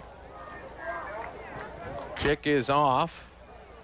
Canny calls for the fair catch and makes it at the 30-yard line as he goes down to his knees to do so. 3:55 to play in quarter number 3 from the Carroll Athletics Stadium. Underwood 17, Knights 14. Can the Knights be the first to strike here in the second half and get this lead back as they moved the ball a little bit but just couldn't get things going? The big pass plays is where it was in the first half. Are they going to have to try to go back to that? Well, let's hope we're the next team to score and the last team to score. Baiting has Sanders to his left side, trips to the left, Gherkin wide to the right out on the 30-yard line. 1st and 10 from the 31. And Bating's going to keep it himself. Good play Go call. up the middle. He fixes his helmet when it's down. I think he was wondering if there's going to be a face mask. Good but a play pickup call. of about 5. The big guy in the middle, foot, looked like maybe getting a little bit tired. Now went to the ground after Bating picked up 5 yards. But that was a good play call because we haven't run that since early in the ball game, and they weren't quite expecting it. So caught him off guard a little bit. Nice gain. 2nd down and 5. You know, you see Gherkin out there wide out, but you know he's a threat every time we go back to pass. They line Boothby up against him on the other side. And now we've got a penalty. One of the few mistakes the Knights have made. Their 2nd penalty of the night. So 10 yards. Ball moves back to the... Yeah, that wipes So that'll out. bring it up 2nd and 10, takes away the run.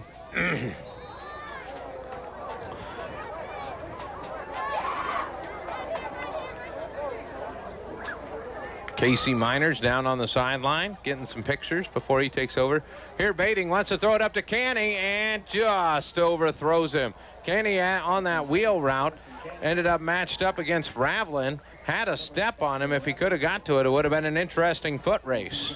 Yeah, good coverage there by Ravlin. Carson just couldn't outrun him. These guys got good speed in that defensive backfield. Nice throw, put it out there, but just a little bit too far for Carson to catch up with it. So another big down here, 3rd and 10. Bating 1 of 4 after the break. See if he can't hit something here when they need it. 3rd and 10. Again, 3 receivers to the left, 1 to the right. Pass over the middle, going to be grabbed. Going down to his knees was Hausman to do it, but it's only a pickup of 9. Pass complete to Jake. Now, in one of these situations, it might be a case here where we try to draw him offside. I think Underwood's probably too disciplined to fall with that. I will be surprised if we go for this. You give them a short field. If you don't pick it up and you give them a short field. 2 minutes, 40 seconds left here in the 3rd quarter. It was about the same spot on the other side to start the ball game, so we'll see what they do. 2.5 minutes to go. They're just trying to Bating draw looks them over. offsides. They get the play call.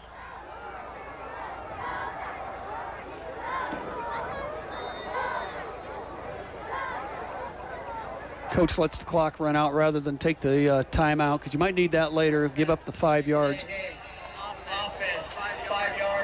And we're going to punt it away with Gherkin taking his gloves off from his receiver position to come back. Hopefully he can get a foot into this one and knock it about 40 yards.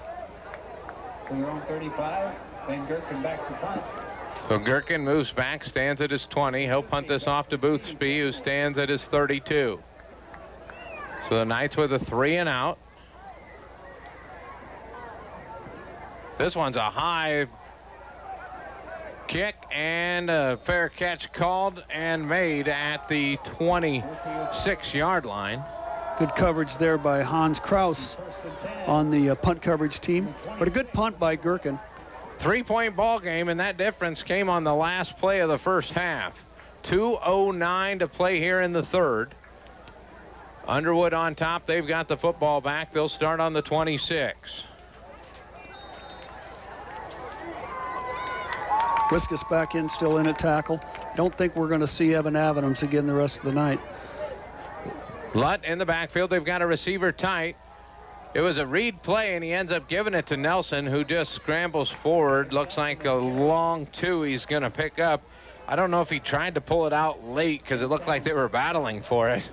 But Nelson's not going to leave it on the ground. Yeah, Tate Barrett in on the tackle again. Good job by the Knight defense of reading that.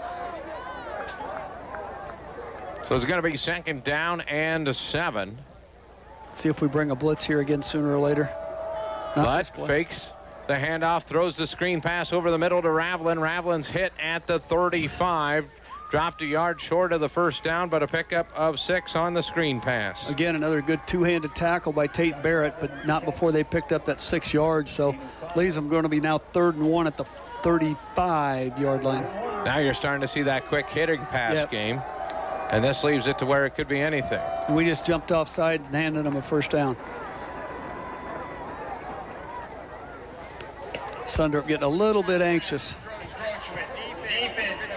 Looked like a pretty tight call on the encroachment. It's going to give them penalty. First down at the 40-yard line. Knight defense has played really well, though, this third quarter. In fact, they played actually very well the whole game. That one big, long pass play was just an absolutely outstanding throw that went for a touchdown. You take that off the board, and it's a different ballgame. So 1st and 10 from the 40. Lutt takes the low pass. Now he rolls out to the right side, and he's just going to throw this one away. Coach is screaming for holding here. He's still out on the field. Kyle Sundrup literally got tackled on about the 35-yard line. He got pulled to the ground and nothing was called, but evidently they didn't see it. Going to leave it with 2nd and 10. 2nd and 10. Underwood all over the field trying to read what the coach says. Everybody looks over and gets the play call, and then everybody goes. Play clock running with 10 seconds, 58 seconds left here in the third quarter. 2 receivers to the right, 1 to the left. Lutt takes the handoff, gives it, does the read, hands it off to Nelson, who gets hit hard. Yeah. No gain there. 63 yards on the night on 18 carries for Nelson. But Sundrup and Kobe Pierce again from his nose guard in on that play, but Sundrup forced the action. Looks like he's limping a little bit on his right leg, but he knows he can't come out with Adams sitting over here on the bench already. Big play here, 3rd and 9. They've got 2 receivers tight to the right. Watch it to this side. Lutt has Nelson beside him to his right. Lutt takes the snap, hands it off this time, and it's going to be read well. Short gain, pickup of 2. Kent Sanders and again Tate Bear. We've called his name all night long. He's just had a tremendous ball game in on the tackle. He's definitely going to be in on the consideration for the Motor Inn player of the game. And that's the end of the third. And the third quarter has come to an end. Underwood will have a chance to talk things over. They lead 17-14. It'll be 4th down and 7 from the 43 when we come back in 1 minute on KCIM.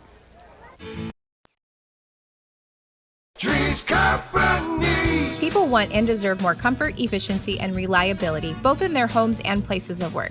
Dries Company will be there to meet these challenges, whether we are designing a new system or servicing your existing equipment. We are a rapidly growing company that strives to meet and exceed all your expectations. No matter if you are looking to buy new appliances or need the help from one of our certified technicians, we are here for you. We pride ourselves in our installation and service. Dries Company, servicing the Carroll area since 1933. Family owned and operated since 1948, Quant Auto Salvage is the area's best full-service scrap facility. Whether you are looking to sell scrap iron, vehicles, or batteries, or you need to locate that difficult-to-find part for your vehicle, they have what you need. And if it isn't in stock, they can locate it with their nationwide parts database, or you can pull it yourself at their You Pull It. Quant Auto Salvage. They sell the best and recycle the rest on Kitty Hawk Avenue in Carroll.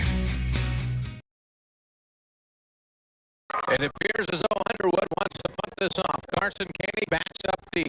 1 quarter to play. Underwood 17, Knights 14. Underwood has snaps good. Boosby puts a foot into it. Almost got it blocked by Pierce. Canny calls everybody off. And then he had to back away from it because there was somebody in his zone. He should have hit it, and it should have been a penalty. Coach Steinkamp's right. That should have been a penalty. They didn't give him. Coach is wondering what's going on there, and that he's absolutely right. They did not give him the space to make the fair catch. They were right on top of him. Nothing was called. Coach is really, and he should be. They might have even touched a little bit there, and Canny backed off so it wouldn't.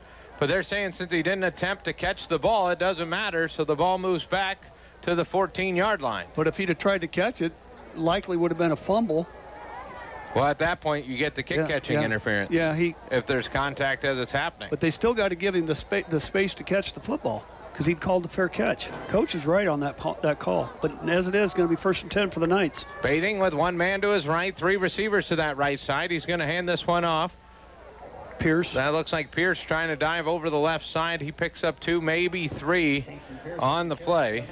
Pierce has fresh legs, so at this point, coming in against a team that's a little bit worn down, it's hot out there. He's only made 2 or 3 carries. So that brings up a 2nd down and 7. Knight offensive line is going to have to give Baiting time to throw the football here. Canny splits out to the right side along with Casper Bauer. Baiting wants to run this one himself from that shotgun position. Looks like maybe a yard on the play is what he'll be credited for. Didn't get much past the line of scrimmage. Trying to sneak something past, but I don't think he could make the decision of which area he wanted to run, trying to figure out where he could get the most yardage. 10:50 to play in this ball game. Underwood leads by 3. No score so far in the second half from either side. All the scoring done in the first half. Gherkin wide to the right side. Boothby's going to follow him over here. Baiting looks downfield. He wants to throw this one deep to Canny. There's a man back there for Underwood who had the interception and dropped it. It looked as though Ravlin was going to have the interception and landed without the football. That play just wasn't there, and he couldn't find anybody, and he was getting pressure, so he did the right thing getting rid of it. If he would have intercepted, it would have been something similar to a punt. In fact, the punt returner for Underwood is standing exactly on the same yard line where that play was made. Now it'll be up to Gherkin to make sure he gets this one off out of his own shadows of his own end zone. Here's a snap. Gets a good kick. High end over end. You can get a little closer, we found out, when they call the fair catch. But 48-yard lines where it's brought in Underwood territory. They'll have the ball back. Exciting game so far. Back and forth contest. We knew these teams were going to come in. They both had juggernauts to open the season. And now here they are battling it out with each other. The game being streamed on our YouTube station, Carroll Broadcasting Sports Network. If you want to check it out, you can pull it up anywhere. Here's a handoff over to the left side. Nobody's there, and Nelson grabs it, then keeps spinning. He gets 10 yards on the carry. I'd like to see that play again. Kent Sanders and him collided, and it was a collision. But not after he got plenty of yards in the first down. So the Knights got some reserves in there. Of course, Adams isn't in there. He's still over here on the sidelines. 20th carry for 75 yards for Maddox Nelson. It's 1st and 10 for Underwood. They've got a tight formation. A high snap. Lutt wants to throw it, and he finds the man anyways, who just ducks under the big hit coming.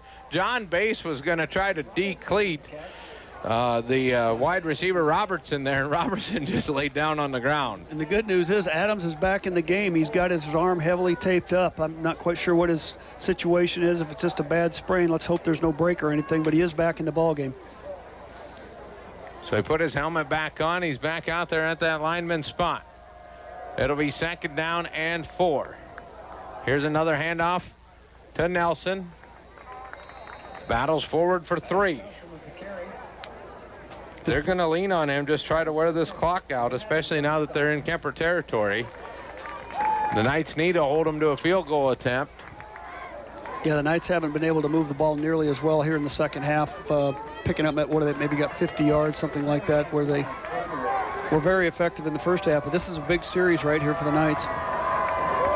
3rd down and short. The quarterback's deep, wildcat type deal. They direct snap to Nelson, and he's going to get to the line of scrimmage, and that's it. But the ball came out. They're going to say the play was waved dead on forward progress before the ball came out. I'd say they're probably right. Kent Sanders came up with the ball. He made a good hard tackle, but by that time the forward motion had stopped and they had called the play. And Underwood is really slowing the pace of this game down now. 8:40 left here. Taking a lot of time in between plays. So 1st and 10 from the 31. Ball on the center hash. Wing back formation around Lutt. Snaps it with 5 seconds on the clock. It rolls back to him. He picks it up off his feet. He wants to throw it now. And his man was there, but a great job defensively jumping the route by Gherkin. He got in there, got his hands on it. Ravlin thought he was going to have it. Yeah, Gherkin was just a half a step slow from getting in as ball went to the ground, but it was almost a near catch, but it was well played by Gherkin, and it was a good throw. 2nd down and 10. That stops the clock. It's kind of surprising they went back to the air game right there. Maybe trying to catch the Knights sleeping. Here's another run by Nelson. Big hole up the middle. He puts a knee down. No, they'll say it was just a hand, and he keeps stumbling to the 10-yard line. Yeah, that's probably so a 21-yard pickup. The first play where the Knight defense just really got outplayed on that one. They got ran over and shoved out of the way, and a big gain. Nelson just keeps running hard. First down at the 10-yard line. Ball is set at the 10. Nelson to his right side. Knights need to force a turnover right here. Underwood takes a look over. Now they're going to move Nelson back so he gets a running start at this carry. And he goes right past the blitz and into the end zone. It's a 10-yard touchdown. They were there, too. The defensive play call was right, and the defender was in that hole. But Maddox Nelson goes right past him for a 10-yard touchdown. Yeah, and I think Adams is really limited with that right arm. He wasn't really able to use it as he made penetration, but no help from the backside on that play, and the Knights are down 2 scores now, 23-14. First score of the second half. Bashore on to kick. PAT is good. Ain't short with the extra point. 14-24. It is Underwood on top of Kuemper. We're going to step away for 30 seconds. Come back with more high school football action on 1380 KCIM. From the minute you Olson's Outdoor Power is your one-stop service and equipment shop for all things outdoor. We sell the best power sports products in the business, from Polaris, Can-Am, Sea-Doo, and Ski-Doo, trailers to tackle any job from H&H, Triton, and Wilson, and we continue to lead the way in lawn and garden equipment with great products from Exmark, Dixie Chopper, Husqvarna, Cub Cadet, Steel, and Echo. Add factory-trained technicians in 2 locations, and it's easy to see why Olson's Outdoor Power is the leader in all things outdoor. Olson's Outdoor Power, your one-stop service and equipment shop with locations in Atlantic and Carroll.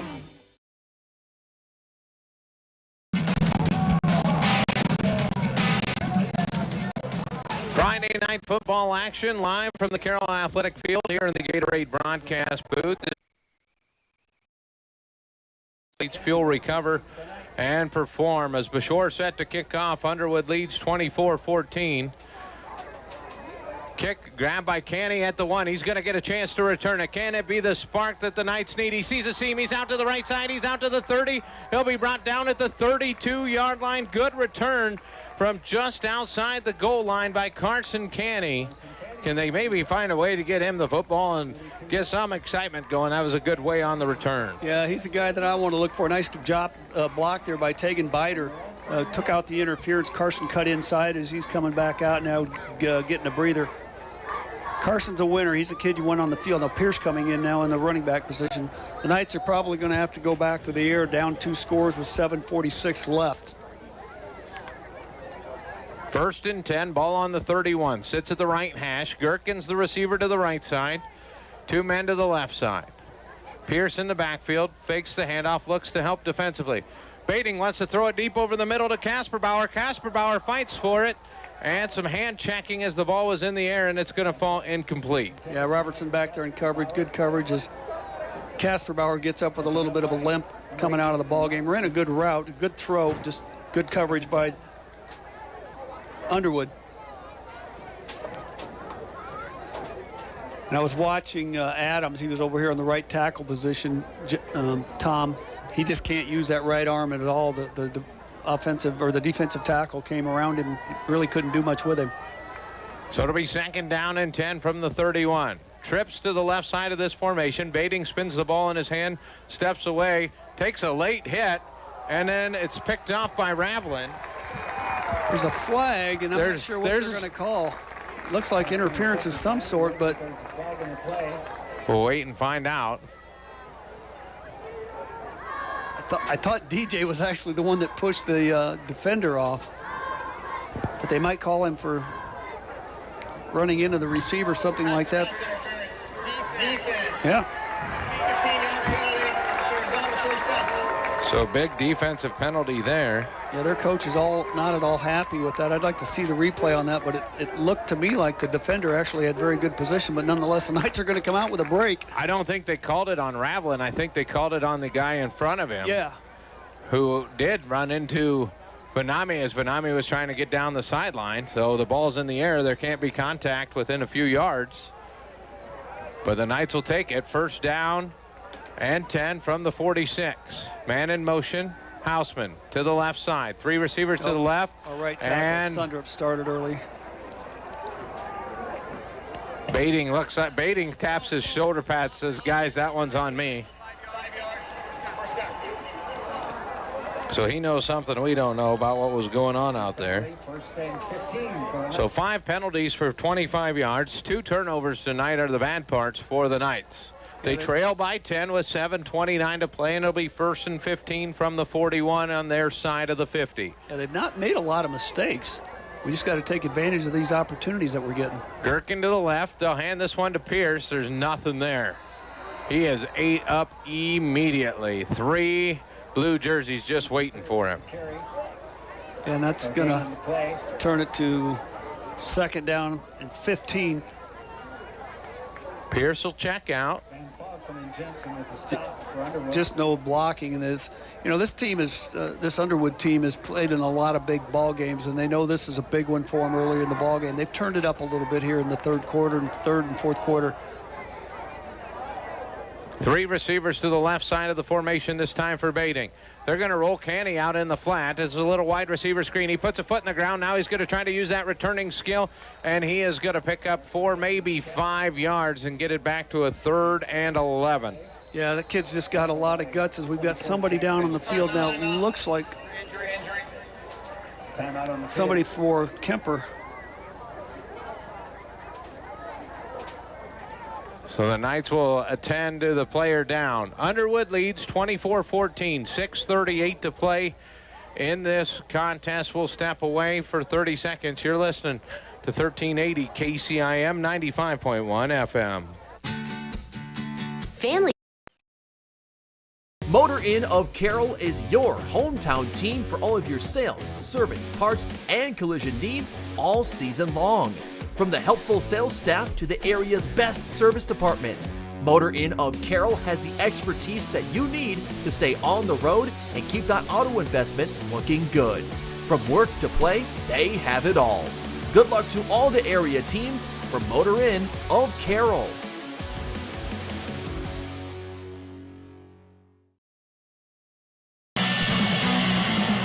Looks like maybe some cramping.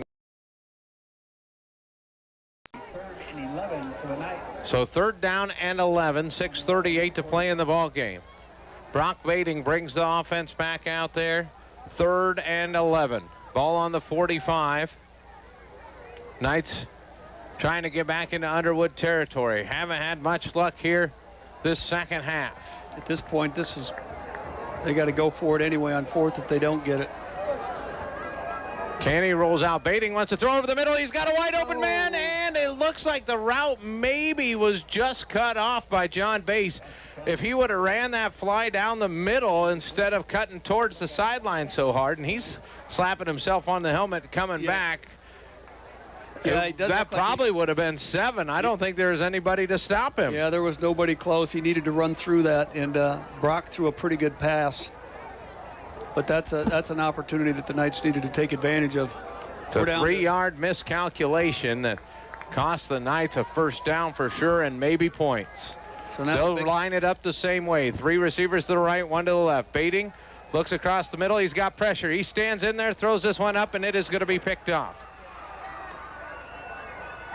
This one is coming back to the 44 and another interception, as Baiting was just trying to throw it up, see if he couldn't get some luck to come out. And the tackle on the interception. Again, Tate Barrett in on that play. But that was a case where Brock had to get rid of the ball. He really didn't have any choice. We didn't have anybody any deeper than that. So the Knights come out defensively. Down 10, 6:08 to play in the ball game. Expect a heavy dose of Maddox Nelson here. Yep, I think that's what you're going to see there. Certainly. He's got 111 yards on 24 carries so far. And here he gets the first handoff. Up the middle, and he's just pulling people with him. Picks up 3. Again, Tate Barrett on the tackle. Barrett's been all over. This offensive line now for Underwood is really taking a toll on the Knights. Like I said, Adams is out there. He's, almost one-armed. Kobe Pierce has played a good ball game, but Knights have got to get a stop here as Underwood runs the clock out on every play. They're taking their time getting the signals in. Coach Steinkamp changing things up too, shaking his hand, 2nd and 6. Here's another handoff. The contact was in the backside, couldn't bring him down. Adams on the tackle. Barrett was in the backfield. Kobe Pierce was in the backfield. Big gain. For the most part, they played the run well tonight, other than that touchdown run and another run right before that. But Knights looking a little bit tired now as this big offensive line is really weighing on them. 3rd and 2. Knights need to find a way to get this defense off the field. Underwood swaps things around. 1 man deep, 1 man to the right side for a lead blocker. 15 seconds on the clock. They take the snap, give it to Nelson. Nelson takes a step sideways, 1st down and 4 more. Make that 5 more yards, so gain of 7. Yeah, the Knights just unable to make the stop, and another 1st down for Underwood. Give them credit. They're doing what they need to do when they need to do it. That gives Underwood a 1st down. An exciting first half, both teams coming in, but Underwood has put up the last 10 points and has the lead, 24-14 with 4:20 to play. Tom Haukap along with Doug Waniger here on the call on 1380 KCIM 95.1 FM Carroll. First half completely different than the second half. This one's kind of drug a little bit. That first one had a lot of action, a lot of activity. There's going to be a penalty, back things up. No, they used their last timeout to not get backed up. So no timeout left for Underwood. We're going to take a timeout, back in 1 minute on KCIM. Hi. For almost 150 years, Roselle Mutual has been insuring homes, farms, and so much more in Carroll and the surrounding communities. We offer outstanding coverage whether you need it for your shiny new car, your next ATV ride in the trails, or boating day on the water, or you're looking to put better protection on your family home and farm. Roselle Mutual and Grinnell Mutual are here to provide you with expertise, exceptional service, and quality insurance for all of your needs. For commercial, farm, home, and auto insurance, give us a call today at 792-4525. Roselle Mutual, proudly insuring the area since 1876. One of the best kept secrets in Carroll is JP Flooring. I was looking to replace the floor in a couple rooms at home. It can be super overwhelming with all of the options available. I popped by JP Flooring and was super surprised and impressed with the showroom and selection. I had no idea how extensive their product lines were. They have a designer on staff that helped me narrow down what I was looking for. When you change your floors, it changes the whole character of a room. I used their product visualizer and could literally see in advance what the styles would look like in my room. I totally recommend JP Flooring in Carroll.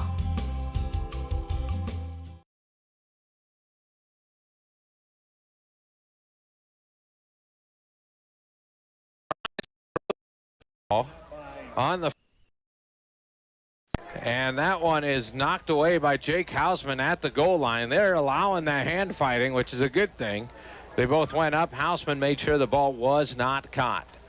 Surprising they weren't just going to run out the last 4 minutes here. I think they thought maybe they could catch us sleeping a little bit, expecting to run, but Maddox Nelson again, 1 yard. Again, 22, Graham Johnson with the carry. Tate Barrett on the tackle. Tate has just been in on a ton of them. Kobe Pierce was in there as well. Those two spending enough time together, they'll probably send each other Christmas cards. He has been in the backfield and running through Nelson all night long. They're both competitors. You know, they're just good football players. This has been a good game, good hard-hitting football game. So it'll be 3rd down and 9. 3:15 to play. Lutt takes the snap, looks downfield. The blitz is coming. The ball is tipped at the line. Great job getting his hand up and deflecting that one by Evan Adams. Yeah, he's out there. The one-handed wonder. Yeah, he's playing basically with one arm, but he put a good, strong rush onto the outside. And Knight's going to force a punt, so not over yet. Candy going back to receive. the punt. Knights need to get a block here. Back for the Knights.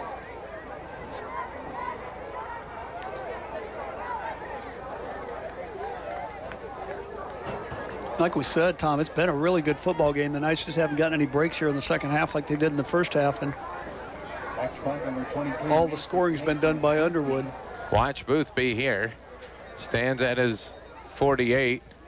Then it looks like there must have been an issue on the Knights side, so they're going to call a timeout. Evidently, we may be short personnel out there. Or long? I don't know what we were doing there. 7, 8. We only have 10 guys on the field. Well, number 3 was out there and came off right at the end. So got it. I don't know for sure what. Just a lineup misalignment. They want to try to get a good return if they get the chance here. It must have been something pretty significant, though, because they're not going to give up a timeout for 5 yards. Knights have 2 timeouts left. Underwood has none. It's 4th and 9 from the 40. Inside Knight territory. Underwood was looking to punt. With just 3 minutes to go, the Knights will have to find a quick score and then see if they can't get Underwood back off the field. We've proven that we can do the quick score, but the Underwood defense is going to be playing pretty deep. They're going to be giving us yards underneath. But we're down 2 scores, so it's got a lot of work for us. So it looks like they're setting up a block attempt for the Knights. They get a good rush, but it's a quick low end-over-end kick into the end zone for a touchback. Yeah, I thought there for a minute it was going to kick out. It was close. It was only maybe a yard deep past the pylon, heading out of bounds. That gives us a little bit of breathing room from the 20, but you're right. That just almost went out of bounds about the 1 foot line. 2:56 on the clock. Knights have the football at the 20, trailing by 10. At this point, give Brock some time to throw. Receivers run good, crisp routes. Let's hope we can get the ball up the field. I'm sure they're going to give him a little room, a little space. Deep underneath. nickel look here from Underwood. Baiting the lone man in the backfield, puts Pierce in motion. Throws over the middle, has Vanami. Vanami catches, stops. Now he starts spinning around. It's a 15-yard pickup. Everybody will sprint to the ball. Knights are hustling. Good throw again by Brock Baiting. Nice catch and run by DJ. Sam Schoening. Jack Van Fossen. So now they're all trying to figure out where they need to be.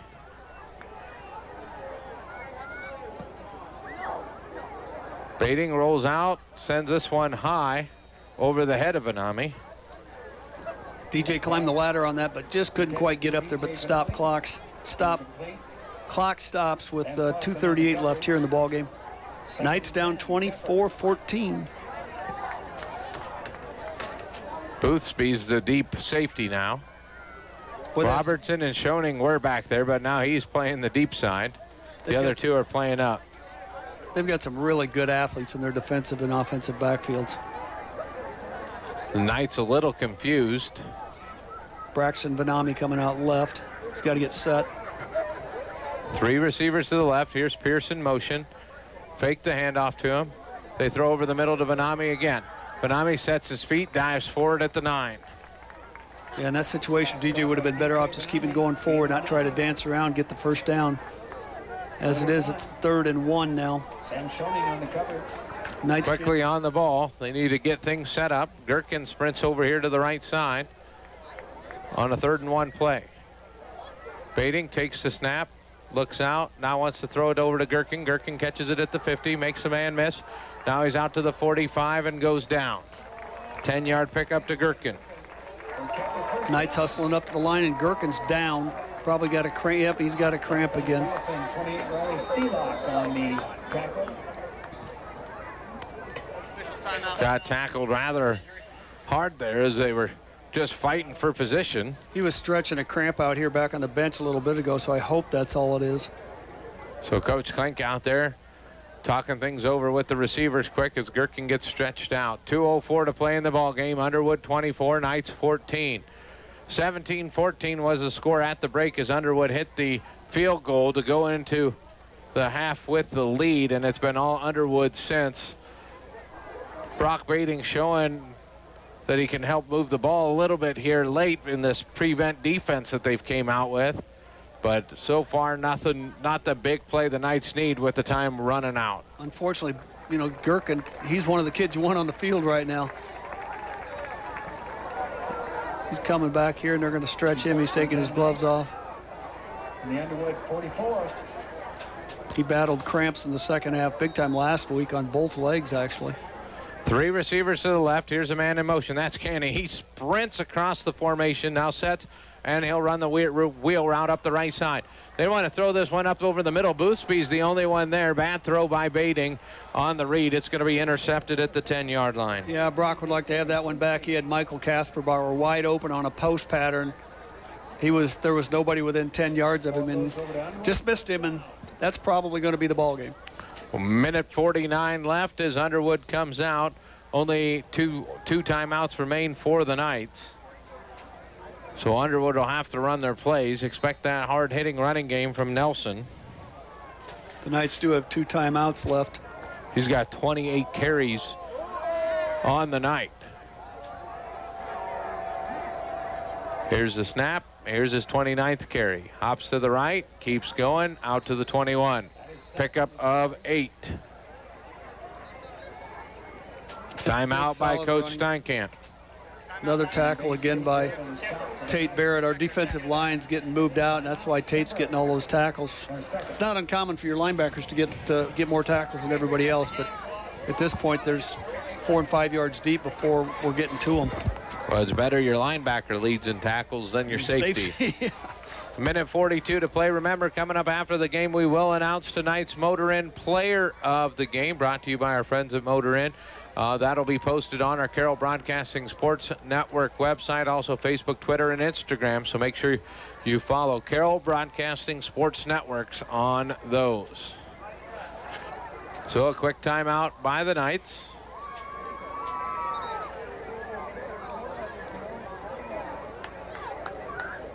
Underwood certainly taking their time. Clock, of course, not running at this point, but there's no hurry.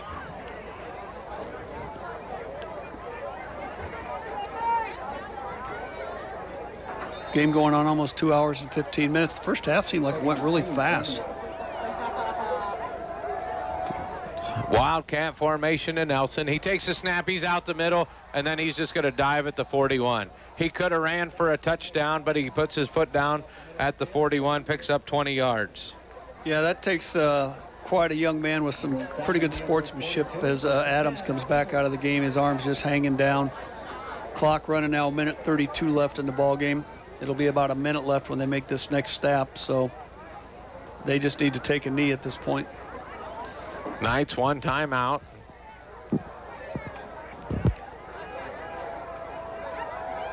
This is a ball game where it's going to go as a loss, but the Knights played well tonight. I mean, I think there's a lot of things that they could be happy with. I mean, defense I thought played really good. Obviously, Bading coming in, showing that he can play the quarterback position. Underwood takes the snap, Lutt puts the knee on the ground. 2 more plays, and that'll do it. It's going to be a 24-14 ball game.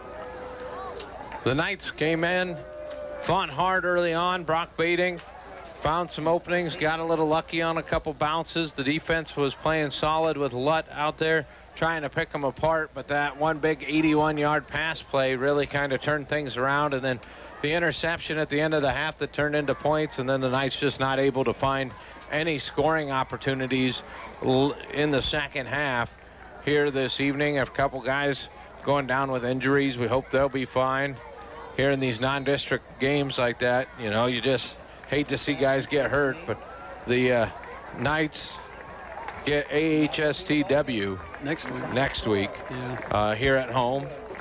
I know there's going to be some little kids dancing with the cheerleaders too, so that's always worth coming out. So I just saw a text looking at the moon, and I'm just seeing the moon come over top of the west or the east bleachers, and the big orange moon out there as the Knights go to their 4th loss in 5 games after starting 7-0 last year. Let's hope we right the ship next week, get these guys back, get them healthy. Hopefully DJ's healthy next week. I certainly don't like what I saw with Evan Adams' arm.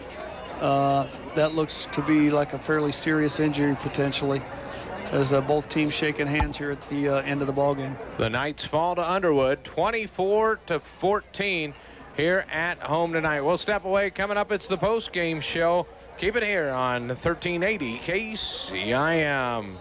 Since 1968, Mackey Motors has